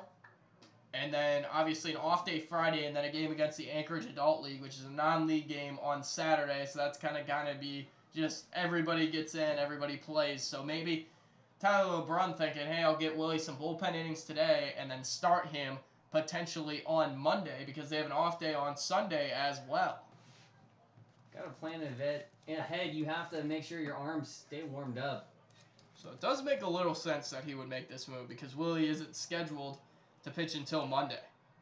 If you want to see some excellent pitching, though, and someone that you never thought you would see pitching, tune into the Anchorage Adult League game because you will see Nick Sorelli. He texted me this morning. He was fired up about it and getting the chance to pitch. He says he throws gas. That was his quote. He says, I throw gas. Hitting coach Bubba Walters doesn't think so, but I guess we'll see. That'll be on camera, so... If he strikes out the side... If he does throw hard, I mean, everybody's going to see it. If he strikes out the side, he can take over for me for an entire broadcast. Sorelli, I haven't really seen him throw a lot, obviously as a first baseman, so not really sure how to gauge his arm. This one fouled off, and it's going to be a second foul ball, second strike. Sealhorse looking to work his way out of another jam after giving up one.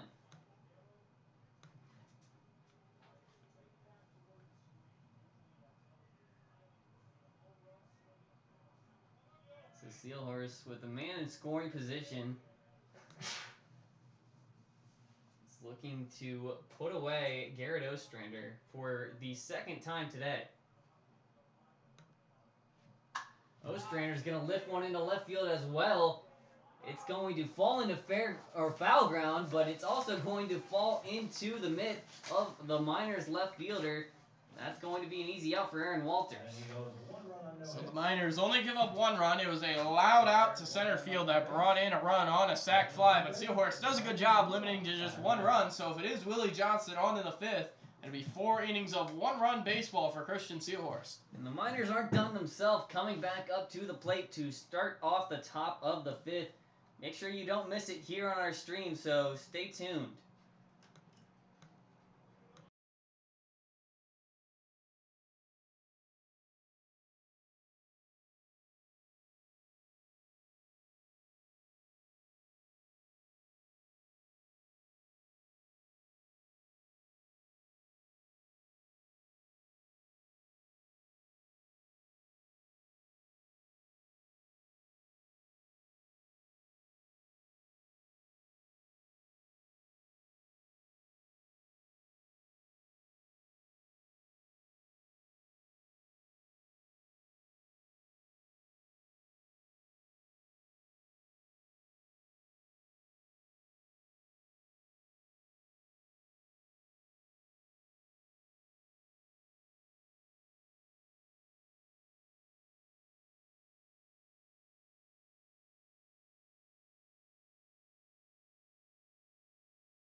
So we're back here for the top of the 5th, and we have a new arm on the mound. It's going to be another Pac-12 product from Cal Berkeley. It's Mitchell Scott on the mound this time. So Delgado only able to go forward and gave up 5 runs in that time, blown up by this Miners offense.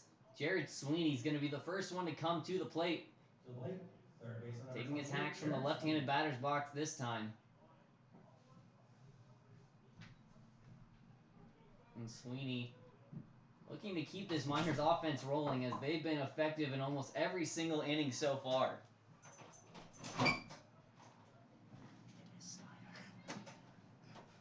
And that's another pitch low, so Sweeney lays off that one. Miners looking to score in what would be their fourth inning of this game. Only one inning so far where they haven't recorded a run. Strike to Sweeney, so he's going to have to reevaluate his approach at the plate here. I also have some big news on the field front. The dog down in the bullpen is actually Slider. GM Pete Christopher and assistant GM Denise Christopher's dog, a two-year-old golden retriever. He said it looked like him, so it is Slider. So now, Sweeney in a two-strike count again. This one on the hand, similar spot, but lower ball on that call. Slider just is such a happy dog. Yeah.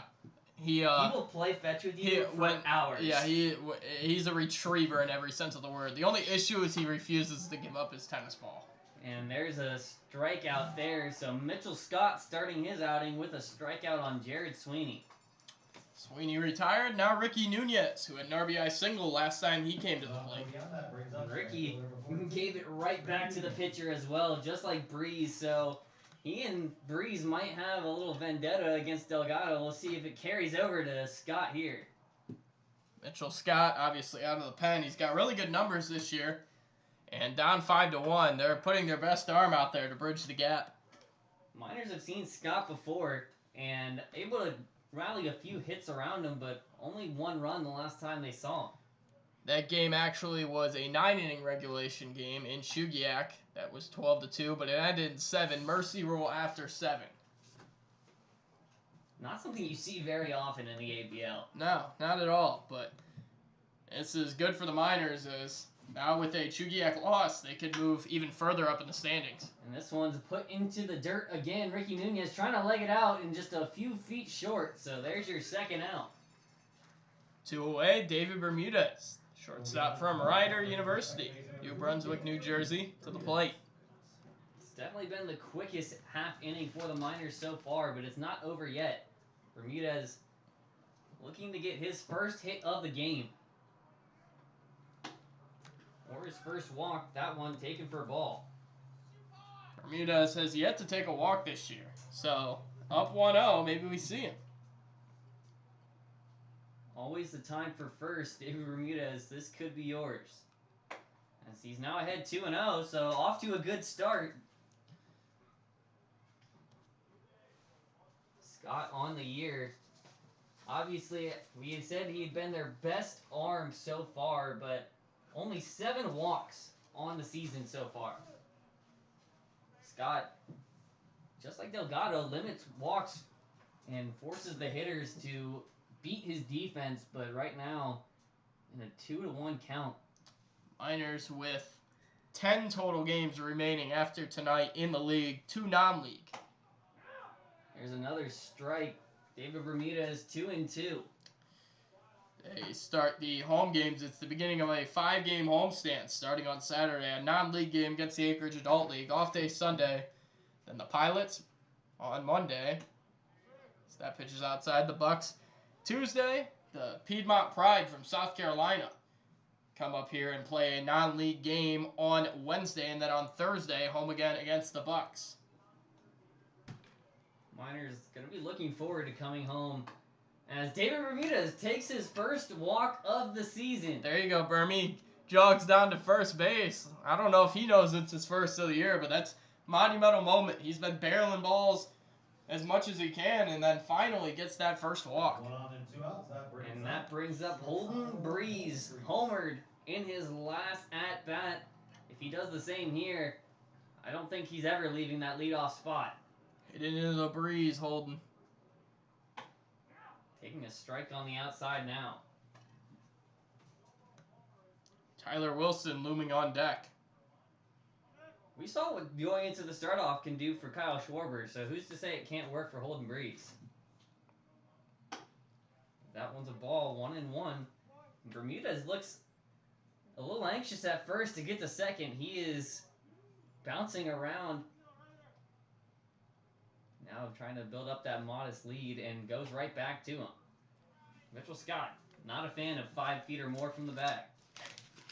We've seen, really at Mulcahy, both the Pilots and the Bucs love to throw over at first base to potentially pick off or just scare runners back. And there goes Bermudez. He's hustling, and he's safe. Miners steal another one.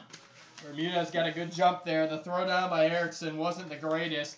It was actually a really good tag by Donahue. He was able to scoop that up and put down the tag really quickly, but unable to get Bermudez as he swipes his first base of the year. So a couple of firsts for Bermudez. First walk, first stolen base. We know he's come around for a run, but we could just say it's his first run and try and use the broadcaster's jinx. Willie Johnston's still throwing in the bullpen. He's got to be about ready by now, so he's probably going to be the arm in the bottom of the 5th. That one taken for another ball. Holden Breeze not only showing off some power, but some good plate discipline. Seahorse has yet to go over 4 innings this year, so it's been a shame he hasn't been able to qualify for a win, but he's been really good.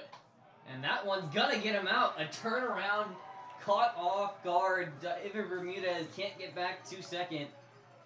That'll end things here in the bottom of the 5th, or top of the 5th, with Bermudez getting picked off second to end the top of the 5th. Miners gonna be heading back onto the defensive side, and it definitely looks like it's Will Johnston's day as he is coming over from the bullpen. So when we come back, get ready for some more Willie Day action that none of us were expecting at Mulcahy Stadium, and we'll be right back in just a brief bit.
Well, everybody, I hope you're ready, because it's now pseudo-Willie Day. Coming in from the bullpen for the first time ever is Texas A&M Will Johnston. Well, Johnston worked primarily out of the bullpen this spring at Texas A&M, but we haven't seen him out of the bullpen yet in a minor uniform. So, like we were saying in the top of this inning, obviously, with his next start pretty much expected to come on Monday after a couple of off days, a non-league game, not supposed to get the start tomorrow, it makes sense to bring him out of the pen here.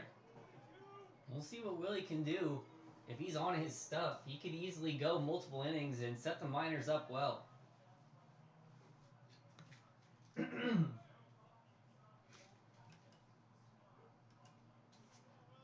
Willie ready for his first pitch now, as the first one coming up to the plate is going to be Woody Haydeen.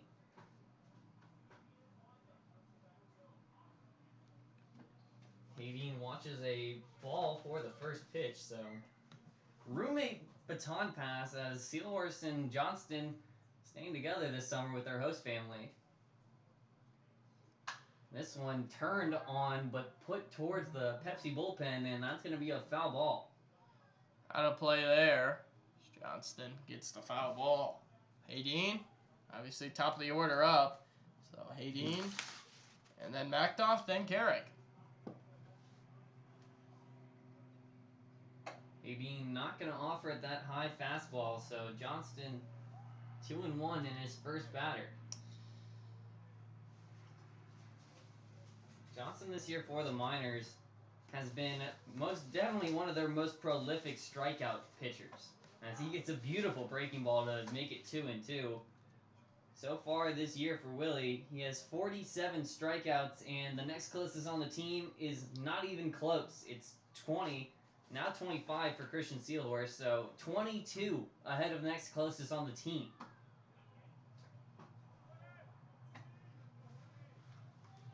Johnston in a full count now.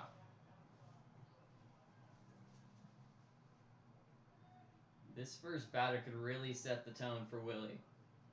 A strikeout here, or just an out, could really keep this team's momentum going. All he's going to get is a foul ball there, but we're going to do it again. Willie can't help but laugh as Rando's going to come up, give him another ball, and just talk over the plan of attack.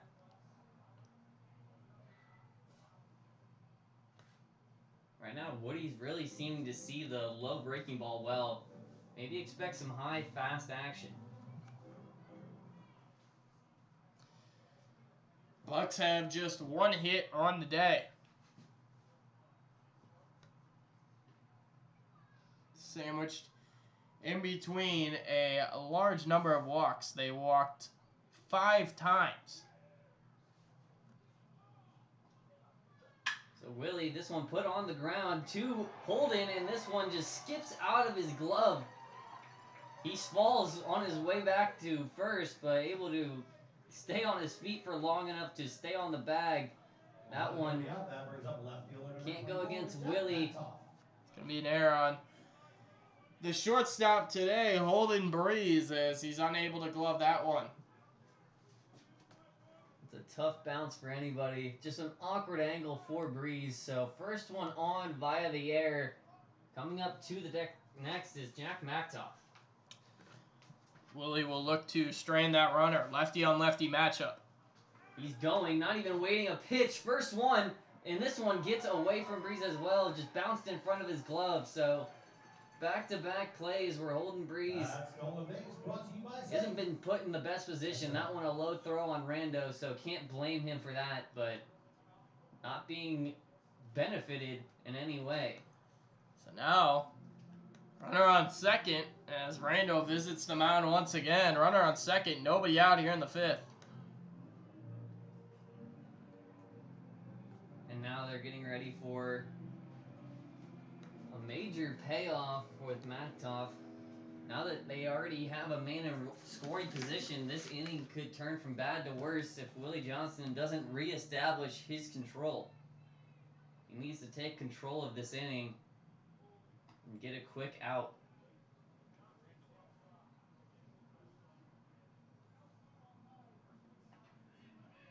Johnston already in a 1-0.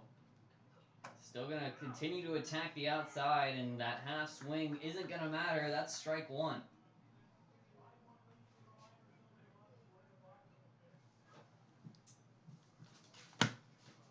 Johnston looking to carry his team even further in this game. Already pitched 36 innings on the season. So gets a swing and a miss there. Out in front of that breaking ball was Jack Mactoff.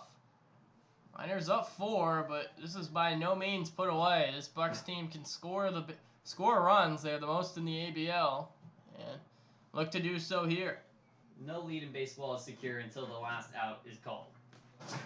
And that's exactly what we're going to have to deal with here, as Johnston has a chance for his first strikeout, but instead going to force Rando to make a diving catch. Nice job by Rando to stay in front of it and use his body. Mactoff trying to find a way aboard. If he can get on, next batter would have a Two-runner situation, Cole Carrick. And he's going to get the strikeout there looking. There you go, Willie. He's going to have to look back at him. Mactoff not happy, but good calling that time by Rando. Punch out number 48 of the season for Willie Johnston. It's the first out here in the fifth. So now working towards stranding that runner. Cole Carrick at the dish. The center fielder is the next up. Behind him, Jake Skipworth.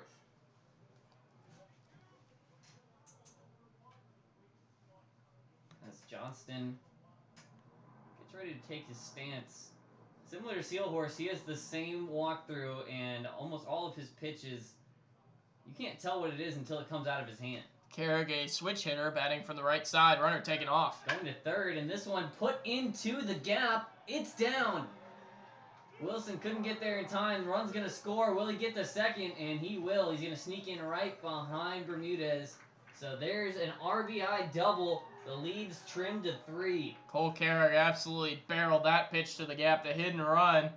Maybe it was just a stolen base attempt. Either way, the runner taking off, Haydeen was going to have that base easily as he got a skipping start off the bag. 5-2 now, and if the runner at the plate, Jake Skipworth, can somehow reach, all of a sudden Cole Moore becomes the tying run.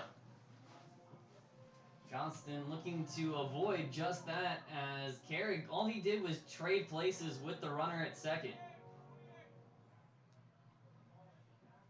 So the first RBI hit of the day for the Bucs yields their second run, 5-2. Johnston still just trying to get through this inning as fast as possible. Almost turns for a throw, but doesn't throw it back. One out. Still got plenty of time. Doesn't have to really worry about making a crucial pitch, at least yet. This one, all he could do was foul it off, and that's strike 1. Willie Johnston, one of the most reliable arms for the Miners, and he doesn't allow too many people on as well.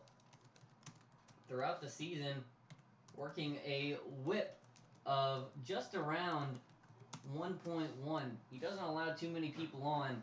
And when they get there, they're usually stranded, as there's another strike, and that's just why.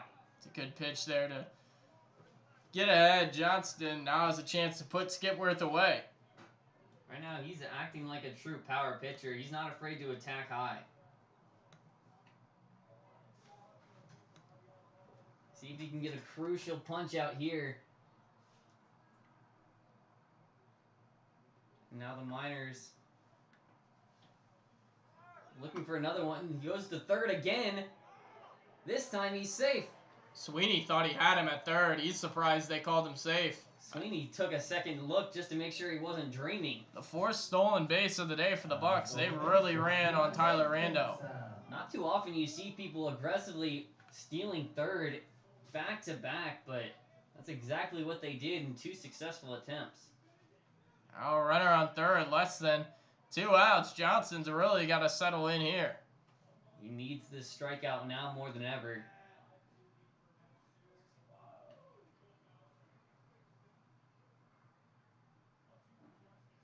Willie pitches inside. Exaggerated dodge that time, maybe, but we're going to have to run this one again. Looks like Darwin Matos, who got the start against the Bucs on Sunday, or against, rather, the Peninsula Oilers on July 4th, I believe it was, warming up in the pen. Another starter, not slated to pitch tomorrow. This one just fouled off. That's all he could do. So right now it's becoming a carousel of usual starter pitchers for the Miners.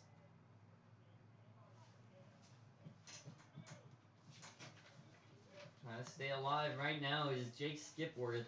Cole Moore is still behind him in the on-deck circle and only 1 away here. Johnston in a real jam. Here's the pitch, and this one fouled off as well. First run might not go against Johnston, depending on the scorer's decision, likely to be an error on Breeze, but the second run standing at third would be an earned run against Willie Johnston. got to make a crucial pitch right now. We finally see the clouds starting to settle in. Not as much sunshine over the field now. Just a little bit darker. And this one sent right back to Willie. He's going to look down the runner at third. Carrick had no shot. How about that? That ball was absolutely smoked on a hop back to Johnston, but showing no fear. He didn't duck out of the way. He was ready for it. And now 2 outs. Cole Moore coming to the plate, so Johnston able to avoid a possible RBI single.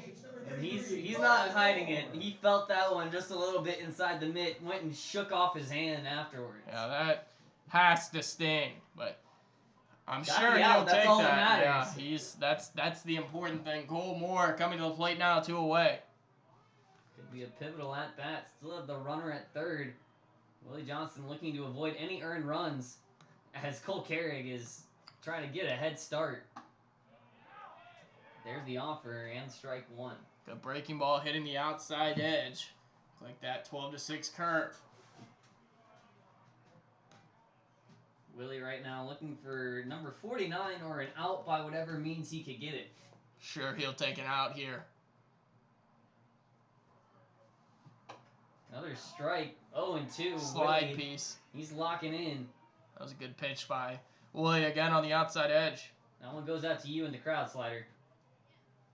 Maybe Slider will give us some good luck here. Don't let Slider anywhere near the field. Somebody hits a baseball. He's running after it. He might be a great defender. Just won't give it back. As there's another good pitch from Willie. That one not going to be given the call. Miners just looking to work their way out of this one in the bottom of the 5th.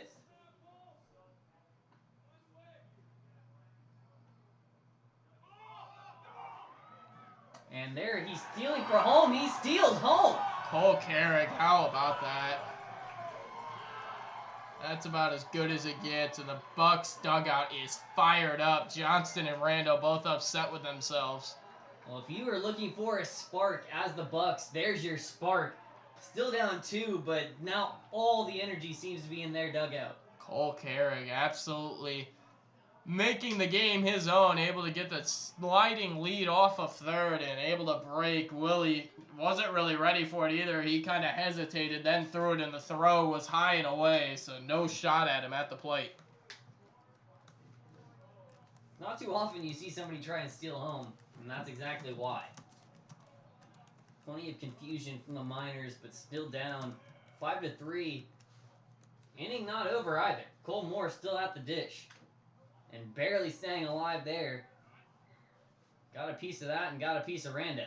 Yeah, Rando a little bit banged up after the pitch, too. He's going out to talk to Johnston. Again, as they kind of meet up, hands on the knees. Rando certainly took a bit of a shot there. He's a tough guy. He's not going to let these keep him out of the game at all. Not when you're batting 3 for 3. He honestly might want to get back to the batter's box.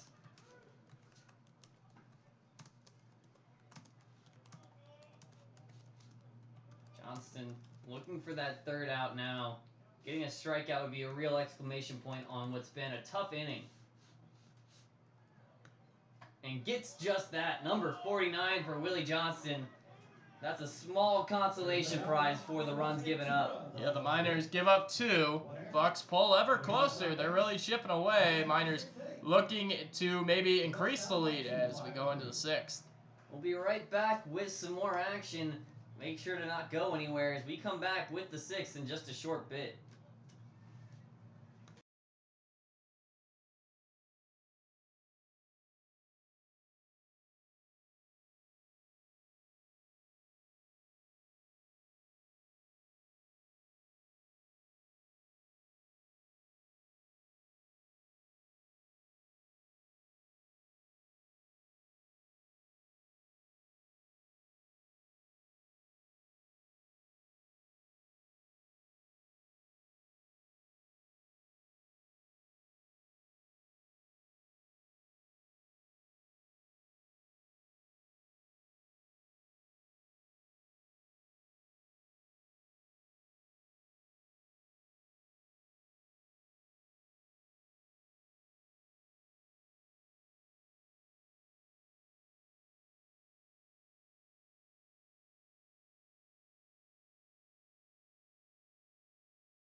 back here at Stadium for your 6th inning of action, and Holden Breeze back in the batter's box. He was up there in the top of the 5th, but his at-bat got interrupted. David Bermudez caught stealing, or that pickoff. Top of the order, Breeze, Wilson, Sorelli.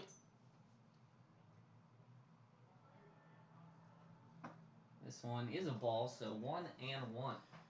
Breeze take you back to the 4th inning. Shot one over the left field fence. His first home run in a minor uniform made the score 4-0.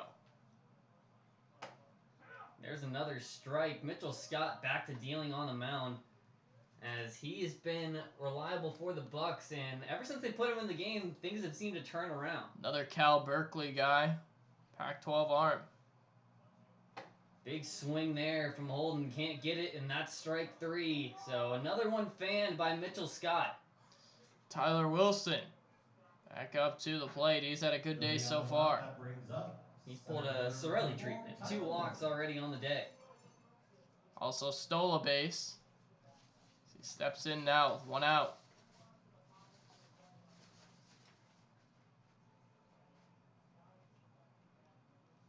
This one put on the ground immediately, and it's going to be an unassisted out at first. Skipworth able to knock that one down, trap it in his glove, go over to first. Quickly, 2 outs. Nick Sorelli next to the plate. Hoping to avoid a 1-2-3 inning. I don't believe there's been a single inning for the Miners so far that they haven't had a man reach base.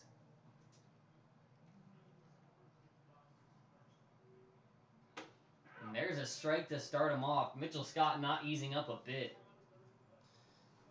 Got it. Facing a tall order, but he's already passed 2 out of the 3 hurdles. There's the ball, so Sorelli works his way back. This might be one of the first times down here in Anchorage that we've seen an actual skyline. Not too often we've even seen the sun to go down here, but they have a little bit of yellow tint out in the skyline past the trees. Yeah, starting to get darker a little bit earlier. We're still in July, so plenty of daylight. There's another strike, and that one was just about as perfect as a curveball can be. Sorelli trying to find a way to fight this one off and reach with 2 outs. Sorelli now gonna try to just avoid that one, and 2-2 to the first baseman.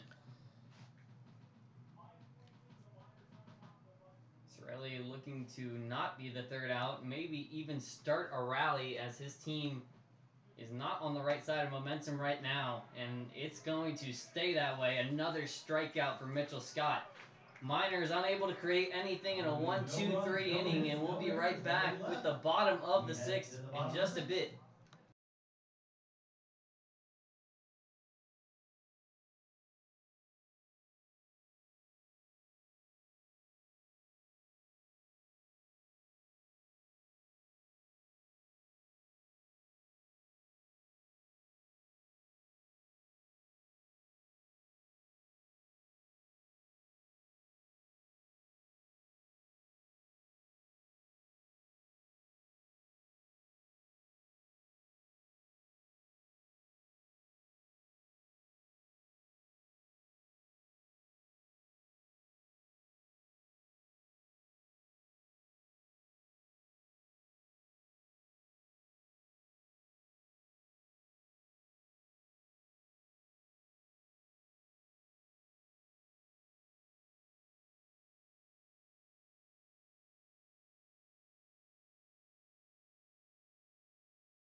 Willie Johnston back at it here in the 6th and hoping for better results in the 5th as the Miners are losing their lead slowly. Still 5-3 here in the bottom of the 6th, but it's been trending towards the Bucs.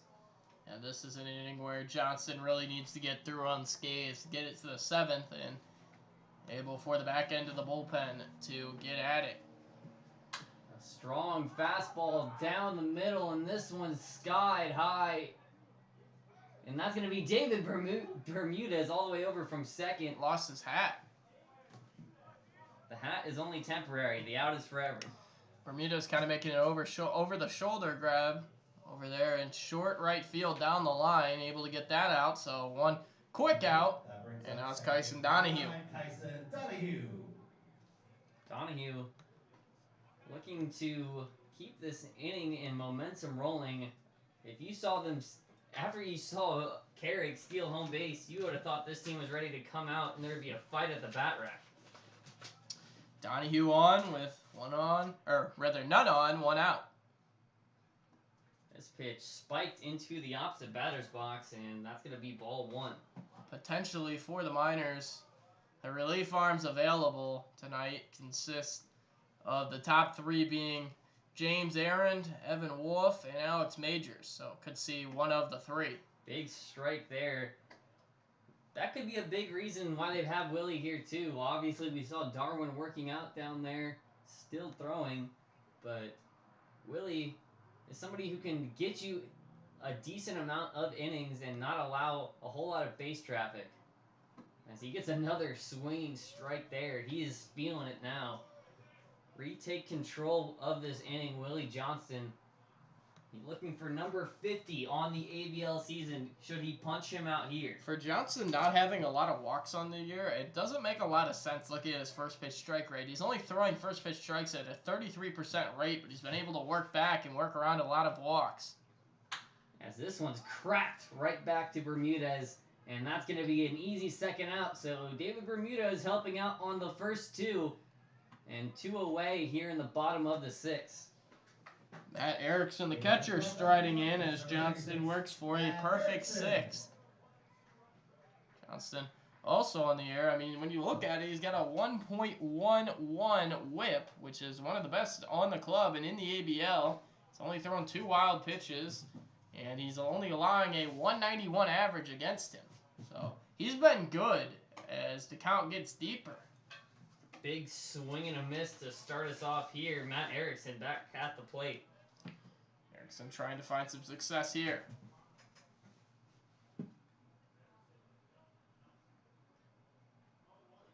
Willie now making it 2 strikes without foul ball, so his first pitch strike rate in this inning has been nearly perfect. Way ahead now. He's got that slider and the 12-6 curveball. Wouldn't be surprised to see one of those dropped in. Looks like he got a bit of a confusing instruction from the mound or from the dugout based on that facial expression, but now that's what he wants. And just can't missed. say I see where that one missed. Just a little bit up. Johnston still looking at a 1-2-3 inning.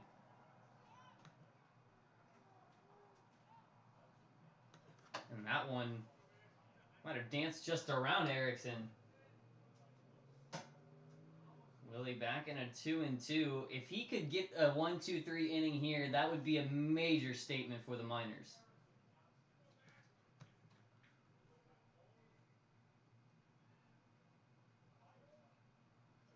And Johnston's gonna get another high fly ball here. Called off as Ricky Nunez comes over from right field. He wants to do the deed himself this time.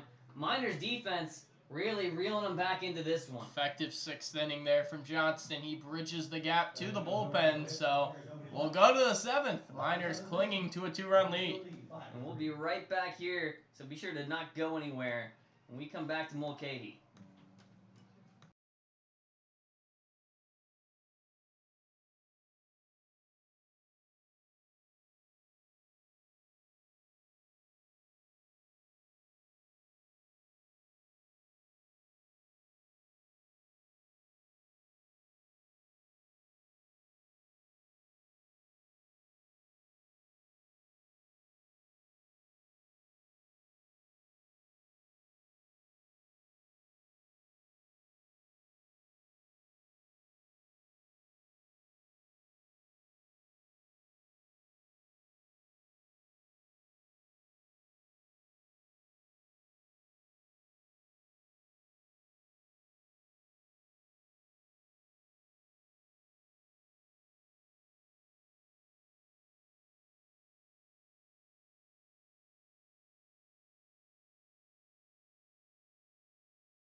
Same pitcher on the mound here as we start the 7th. Mitchell Scott's been great through 2. They're hoping he'll be great through 3. Scott back out. He's been able to bridge that gap. Been good at it. So helping for more of the same here as we begin the top of the 7th. Miners jumped out to an early lead here. It was a 5-0 game, now 5-3. So they've been clawing their way back, but we're entering into the final 3 frames. You up first to lead off the 7th, DH number 48, Casey Rother. Casey Rother in the midst of an 0-for-3 day. We'll start it here in the top of the 7th. Miners 9 more outs to go at the plate. And starting with the strike there as well. So Casey Rother has been trying to find his rhythm at the plate and not getting ahead in any of these counts. Gets into this one though. It is going high towards foul ground. Will it be able to be grabbed? And it is right at the crowd. Right in front of the fence. Skipworth able to glove that. So that will be the first out, and 0-for-4 for Casey Rother. On the other end of things, Tyler Randall, 3-for-3 already on the day. A chance for 4-4 and really etch his name into this game. He's got a shot right now for his 4th hit of the ball game. 3 singles, 2 of which drew in runs. So he has scored about as many runs as the Bucs have themselves. And Rando looking for more here. Big swing there. That's going to be 1-1 to even us up.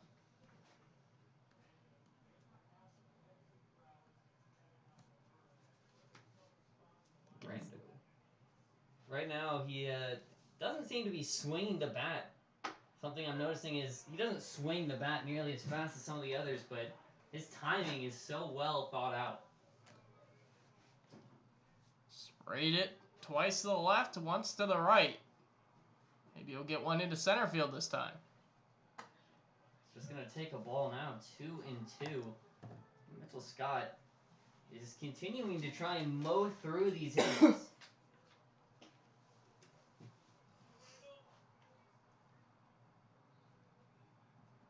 Scott has what he wants. But that one's outside again, full count. Tyler Rando doesn't want to give up his perfect day just yet. This has been a long game in terms of game time as we're playing with 1 out in the top of the 7th. It's 9:21 local time, so over 2 hours and 20 minutes. And there's a strikeout. Oh. Wow. Not the call I thought we were going to get there. Tyler Rando going back to the dugout. He thought he had ball 4. Instead, 2 outs, Aaron Walters. I think everybody that's not a part of the Bucs organization thought that was a ball 4. Walters with a chance right now. Miners 2-run lead. Maybe Wally can add to it. As he takes a strike 1, Mitchell Scott has been nearly as perfect as you could ask for from a reliever.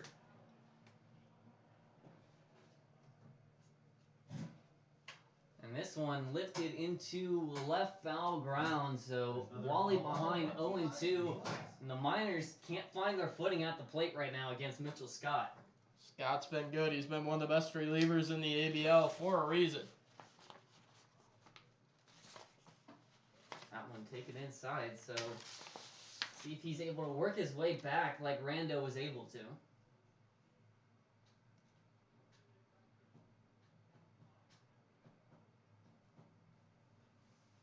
Scott, 11th appearance of the year as that ball's blown away. 11th appearance, 15 and a third innings. He's struck out, I believe now 13 on the year.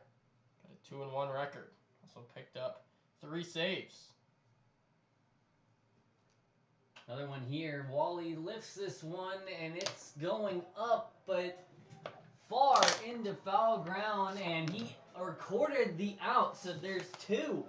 foul outs right along the edge of the field of play, and the Miners can't catch a break. 1-2-3 once again. The Miners up 5-3. Nothing doing there. Miners 9 outs to go on defense. We'll see if it's still Willie Johnston or a new pitcher. And they're going to hope their pitching can carry them in this one as we get a new arm heading to the mound, but we'll be right back after our break to introduce you to who that is. Let's stand up.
From the Mooses too.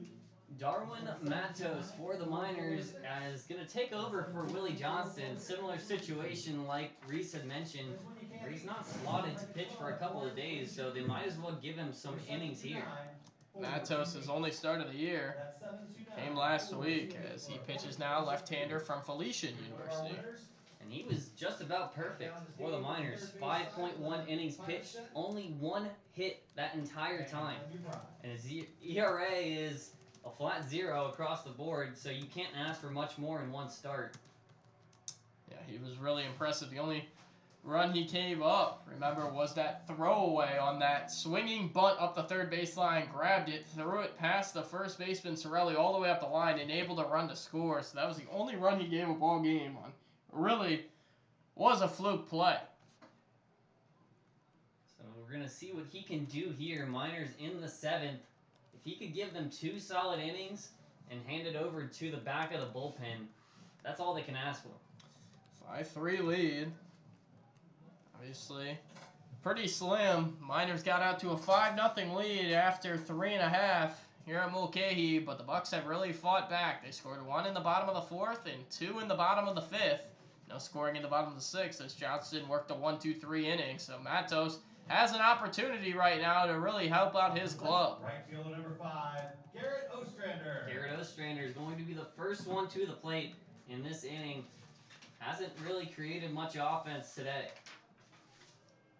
9-1-2 in the order. Ostrander trying to kickstart it for the top of the order.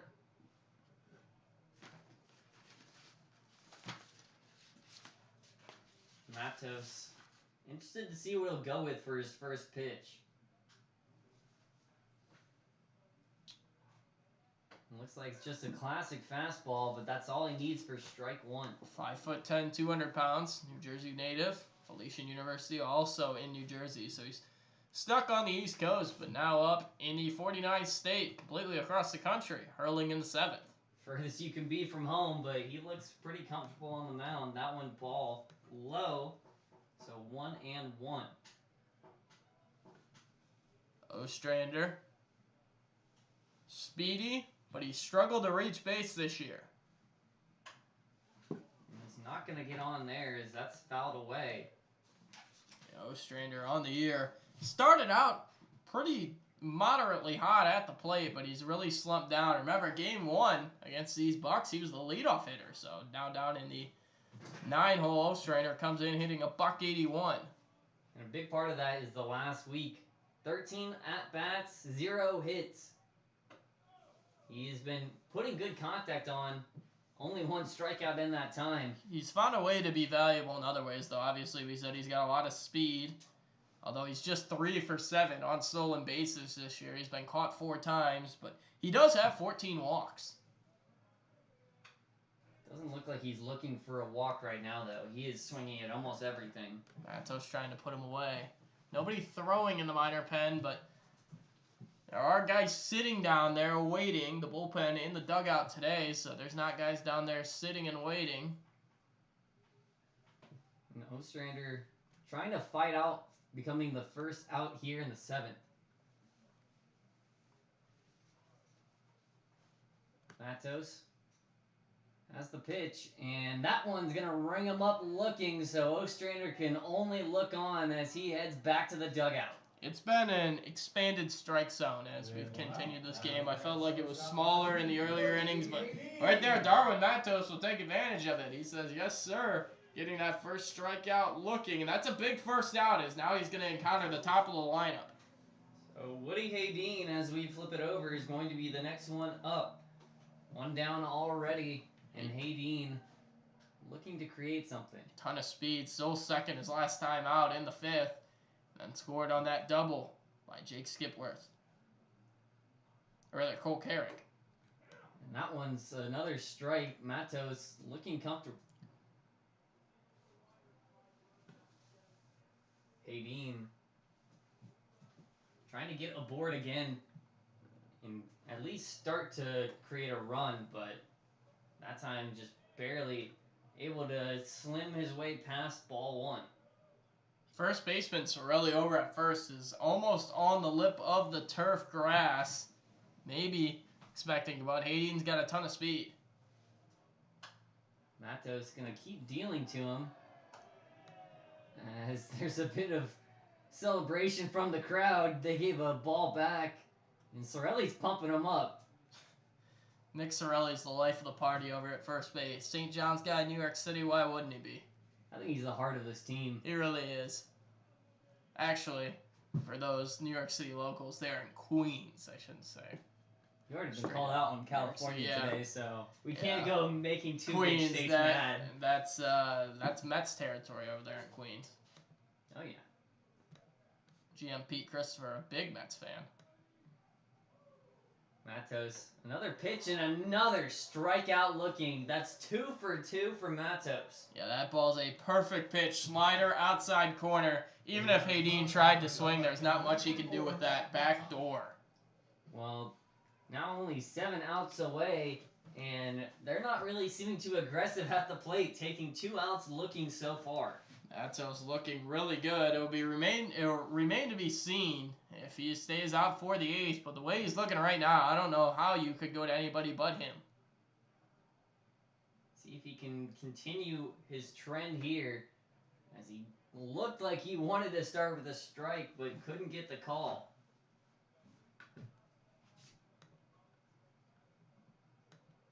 Matos,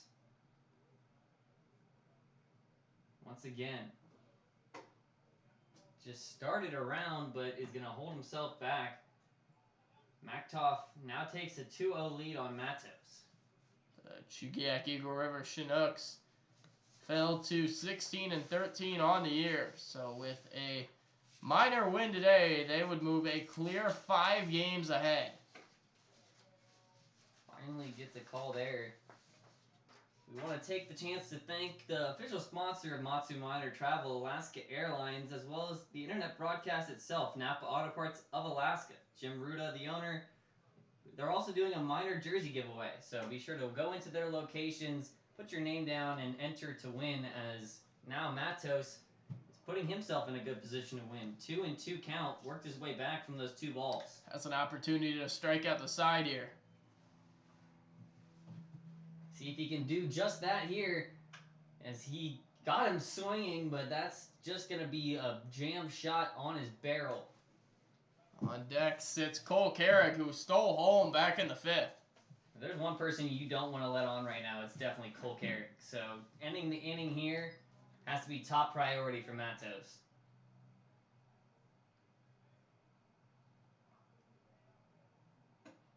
One going inside again. Now that's 4 balls, and that's going to be the first walk for Darwin Matos. So now the tying run up to the plate in the form of Jake Skipworth. It's a home run already this year. Cole Carrick, actually. At the plate, Cole Carrick, yeah. Cole Carrick. Go ahead, run. Sits in the on-deck circle if Carrick could reach. Carrick hoping to add some energy to this lineup and could tie the ball game, representing the tying run right now. He's seeing if Macduff tries to take off.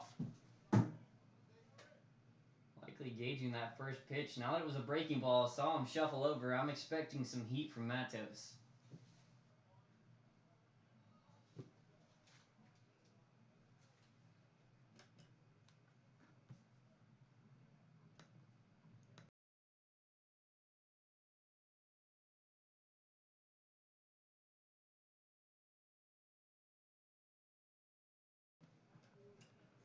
Matos now on a 2-0 count and a man aboard. That last walk was only his 4th of the season, so not looking for number 5 right afterwards. Gets a strike to reel it back in. 2-1. Now Cole Carrick. This time up, doubled to the gap. Left center field. Tyler Wilson tried to get up and throw, but it wasn't in time as a Seagull now soars over the field. He's headed down the right field line. He's still going. He's by the bullpen. He's right near the foul pole. He'll veer off to the right. Foul ball. Excellent play-by-play. Thank you so much for your commentary. For Has anybody ever seen the Monday Night Football call of, I forget who was doing the squirrel? No, it wasn't. I know that one. You remember the dude ran on the field at the 49ers Oh, game? yeah. Where that was the longest offense they had all night. Yeah, I forget who was on the call for that. He's like, he's at the 30. He's at the 20. Yeah, that was a good one. If anyone needs Seagull play-by-play calls, Reese. I hate Seagulls. I know that's kind of off topic, but I absolutely hate Seagulls. Back to baseball. Anyway. I'll get into that as we start the next inning. Matos still looking at a 2-strike count, looking to put away Carrick and get his 3rd strikeout of the inning. He seems ready now. Miners defense playing pretty back on Carrick, especially in the outfield. So the lefty's ready to deliver.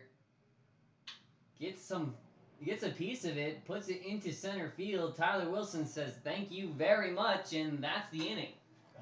Miners able to work their way through a scoreless 7th thanks to 2 strikeouts from Darwin Matos and an easy can of corn for Tyler Wilson.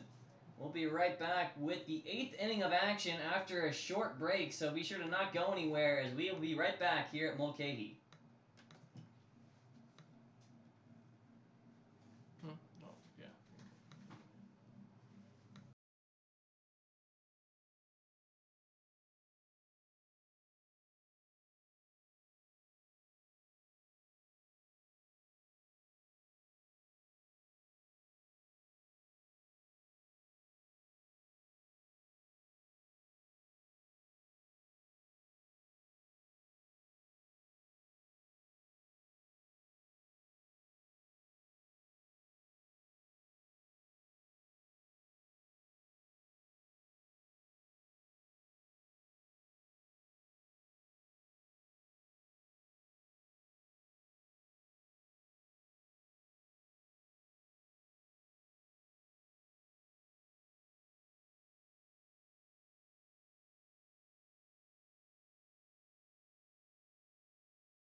Leading off the 8th. 8th inning of action, getting ready to kick off, and Jared Sweeney is going to be the first batter we see. And now getting into that Seagull story. So I live in a neighborhood that has 2 ponds outside of it.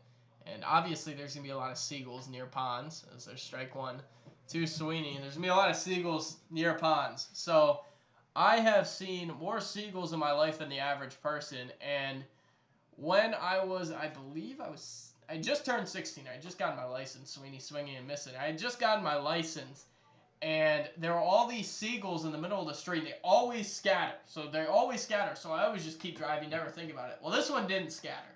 And I ended up running a seagull over my car. I was about 16 and 2 months as Sweeney goes down swinging. It's about 16 and 2 months old. I'd had my license for like a month. I'd ran the seagull over, and I swear for the next like 2 months, I just had like bad luck. I swear to this day it was like attributed to that. I ran over a seagull in my neighborhood. So if you're wondering why I hate seagulls, that's why. I don't know Gave what's me more bad luck. tragic, that backstory or Sweeney striking out. Yeah. One out now as Nunez to the plate. Ricky hoping for better success as he puts this one back on the ground up towards the middle, and Donahue gets the second out easily. This has been a quick inning for the Miners. 2 outs already. David Bermudez next to the plate. Only 4 pitches so far from Scott as he is continuing to roll here. Miners don't have an answer for him yet.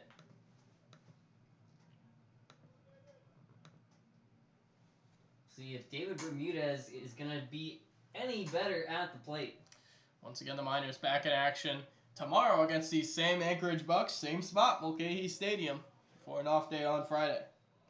So there's a ball for the first pitch to David Bermudez, the first ball he's thrown in this inning.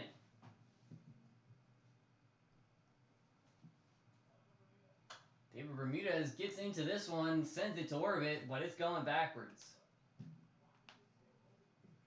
That foul ball brought to you by, as always, David Bermudez in a 1-1 would love to just snap the streak of 1, 2, 3 innings for the Miners. Gets into this one again. This one not gonna even head into the outfield as Donahue gets under it just a few feet past the infield, and that's gonna be another 1, 2, 3 inning for the Miners. It's looking like their defense is gonna have to carry him across the finish line here. Darwin Matos appears to be coming out for his second inning of work. Nobody throwing in the Miner pen, so we'll see if Matos can keep the 8th clean. When we come back, we'll have the bottom of the 8th for you here at Mulcahy. Be sure to stay tuned.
Six outs remaining as the Miners looking to continue to work their way through this one.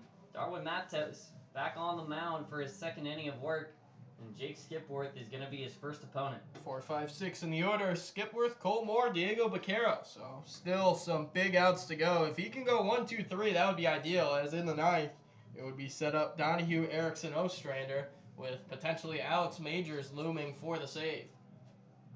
Up next for the Bucs, first baseman Right number now, 26, Jake Matos Skipworth. seems like he's the man.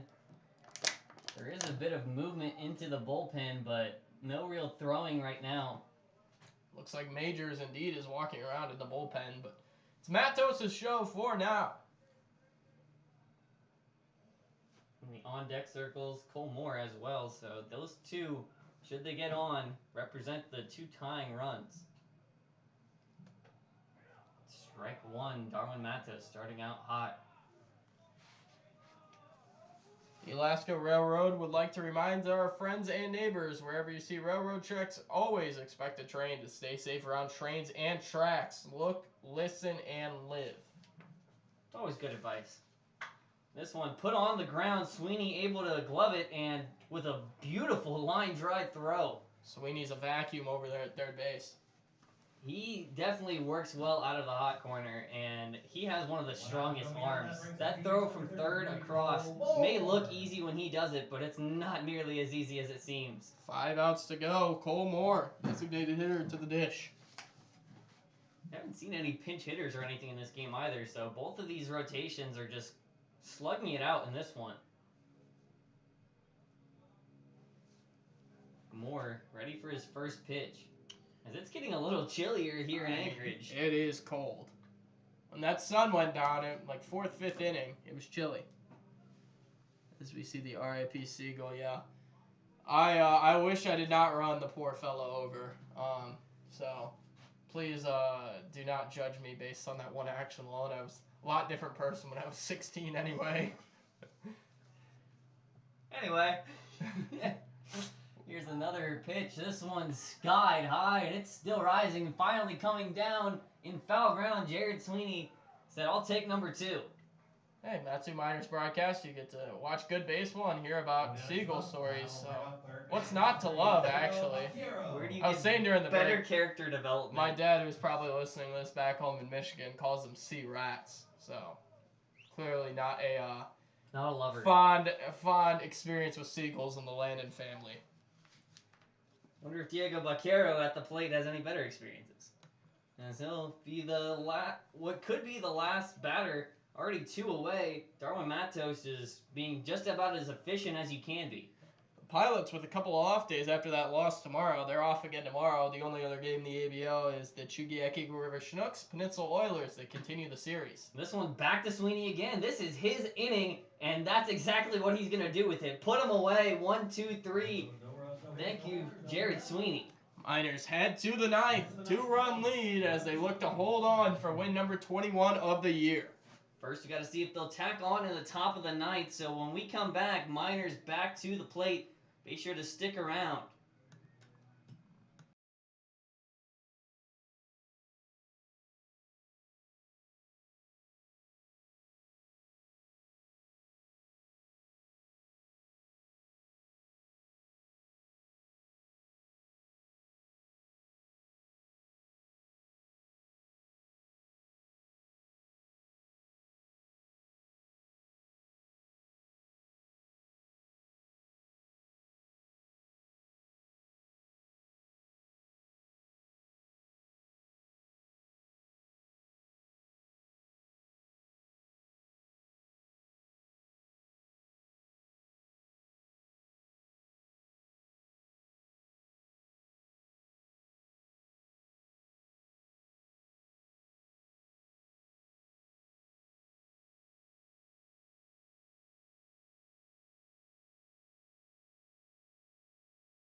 Starting off the 9th, I don't know if it's a little bit colder in here, if it's just a breeze.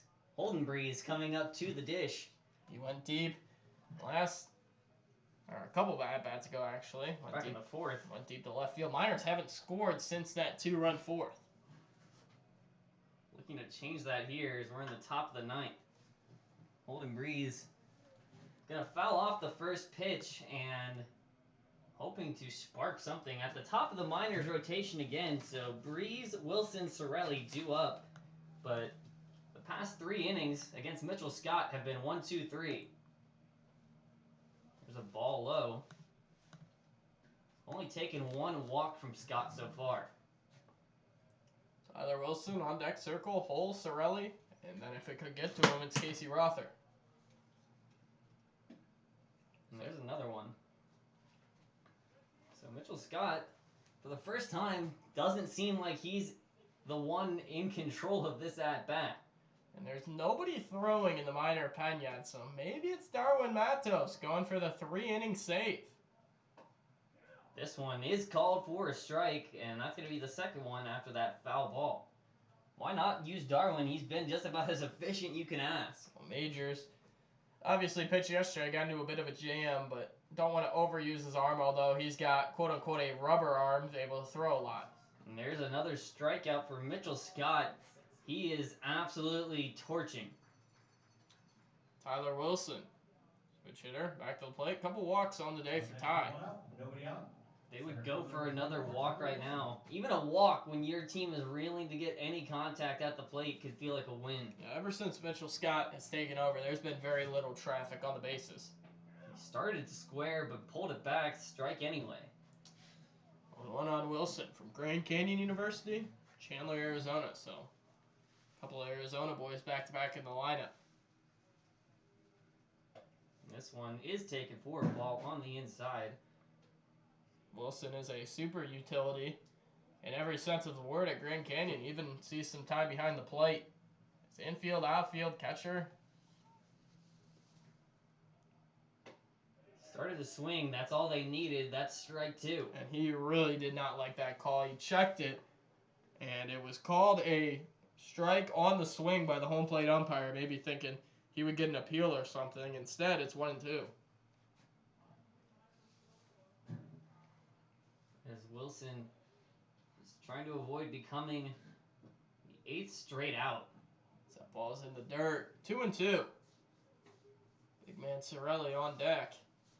We know if he gets something to hit, he'll send it over the fence. Still leads the ABL in homers. He's got that slight lead over Ethan Mann, 5-4. Tyler Wilson, 2 walks today. Looking for a third.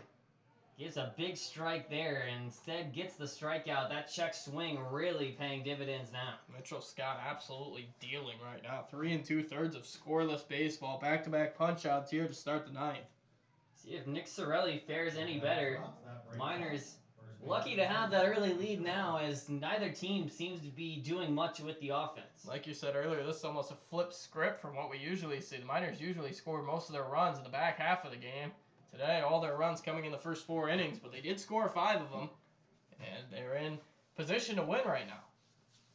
Sorelli put everything into that swing, but couldn't make any contact. So strike 1 to start it out for the first baseman, and he wants to square. Changes his mind. Pulls back, yeah. Spinning like a top in the box. Majors is still not throwing, so it really does look like it's going to be Darwin Matos, at least to start in the ninth. If he gets in trouble, maybe we could see Majors, but he'll at least get the chance to go out there. And this one is squared. Bunted away. He's trying to go against the third baseman.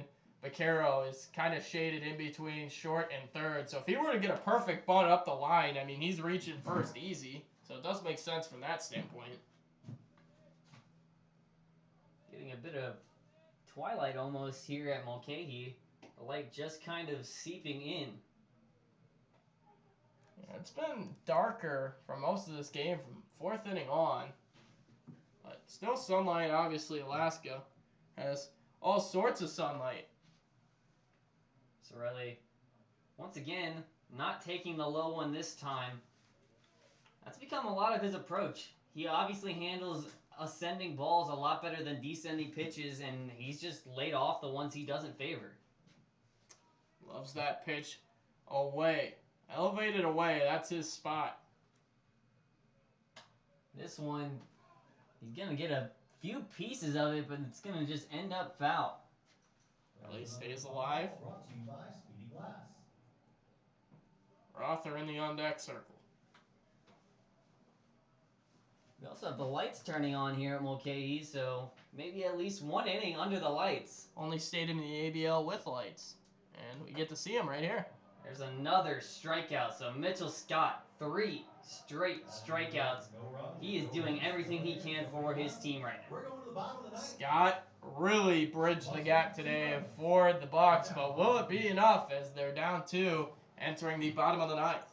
We'll be right back. Only 3 more outs to make something happen. We'll see if the Miners hold on here in the bottom of the ninth. Be sure to not go anywhere.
Donahue.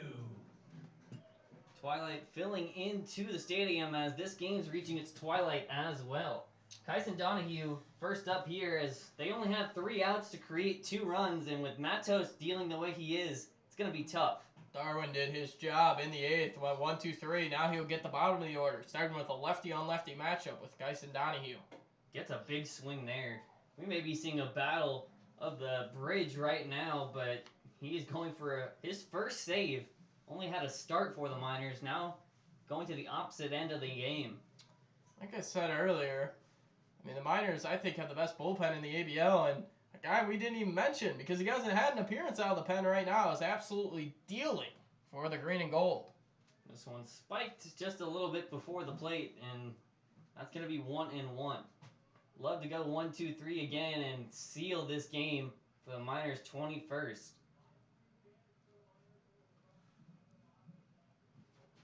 Move to 21-8.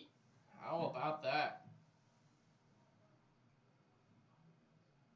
Another pitch, this one low, so 2-1. Miners dugout letting the home plate umpire hear that too. Gotta love Heard a the. couple of groans. Gotta have some jeering going on. Can't let him have every call. Pitch looked good, and with the expanded strike zone, you would have thought it would be a strike. Instead, called the ball. There is your strike. Got a piece of it, but still went right into the glove of Rando. 2 strikes. Big chance for Darwin. And this is the kind of count where the pressure is really starting to mount.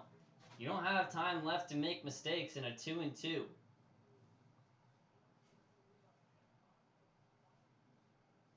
There's a beautiful looking strikeout again. Donahue knew it right away. Overhand breaking ball, front door attack, drilling the outside edge. No argument from Donahue. He knew it. It'll be his 3rd looking strikeout in the game. He is just painting. Call him Picasso. It's a good reference. Matt Erickson. We call him Bob Ross. He's more famous around these parts. Bob Ross actually was up here for a while, so he's definitely more famous around these parts. And this one's skied backwards. Wilson's still ranging, and he gets there. There's your 2nd out. And now we're only 1 away from another Miners win. How about Darwin Matos? Nobody on and 2 outs. Lefty has came in and he's carved. A mid-season pickup by the Miners. They were short an arm, they needed an arm, and they picked Darwin up in the middle of the year, and he's done nothing but good things for this club. He'd love to deliver the first save of his ABL season. Matos, 1 more out. The only man standing between him and a win is Garrett Ostrander. Ostrander, the 9-hitter. And this one sent right back up the middle. Bermudez gets on it. Not going to be able to get the throw over in time. A great dive by Bermudez, but Sorelli had also lain out. No chance to get back to first. And you got to think, if maybe Sorelli doesn't dive after that ball, he has time to get back to the bag and cover it. I don't know if he would have been out, but Ostrander gets up the line. Now it's the tying run. Woody Haydeen has a chance. Bucs with a little life here in the 9th. It's Bubba Walters out, somewhat out of the dugout now, standing in the on-deck circle, kind of motioning to his fielders on where they're shifting. Still 2 outs in this inning. Only 1 more needed, but Woody Haydeen already has a hit on the day, so you know he can spice things up here in the late 9th.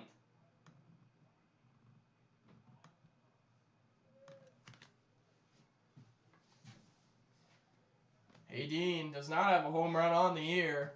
What he does have is plenty of speed, and so does Ostrander off of first. Shortstop waits on the first pitch, takes a big swing. He wanted the first home run with that one. Downhill changeup, perfect pitch, low and in, and Haydeen trying to get aggressive, swinging right through it. So Matos just getting back to work now.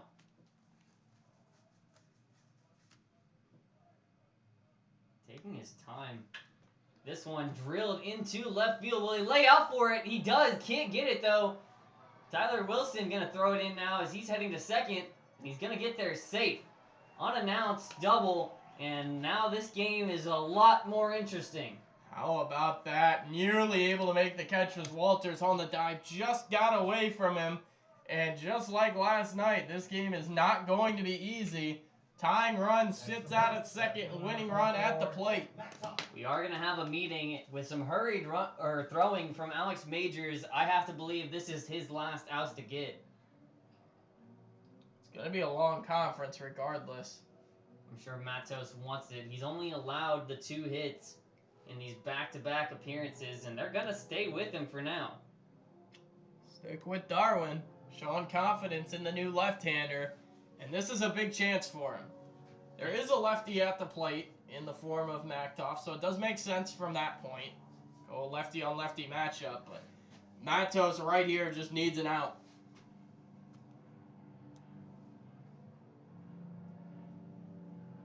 So, Maktoff at the plate. 2 on, 2 down, and 2 away in the bottom of the 9th. This is the kind of situation that a lot of big league hitters dream of. Maktoff being shaded towards the right side. Bermudez is way over towards the right in the hole. Anything back up the middle is easily going to get into center field.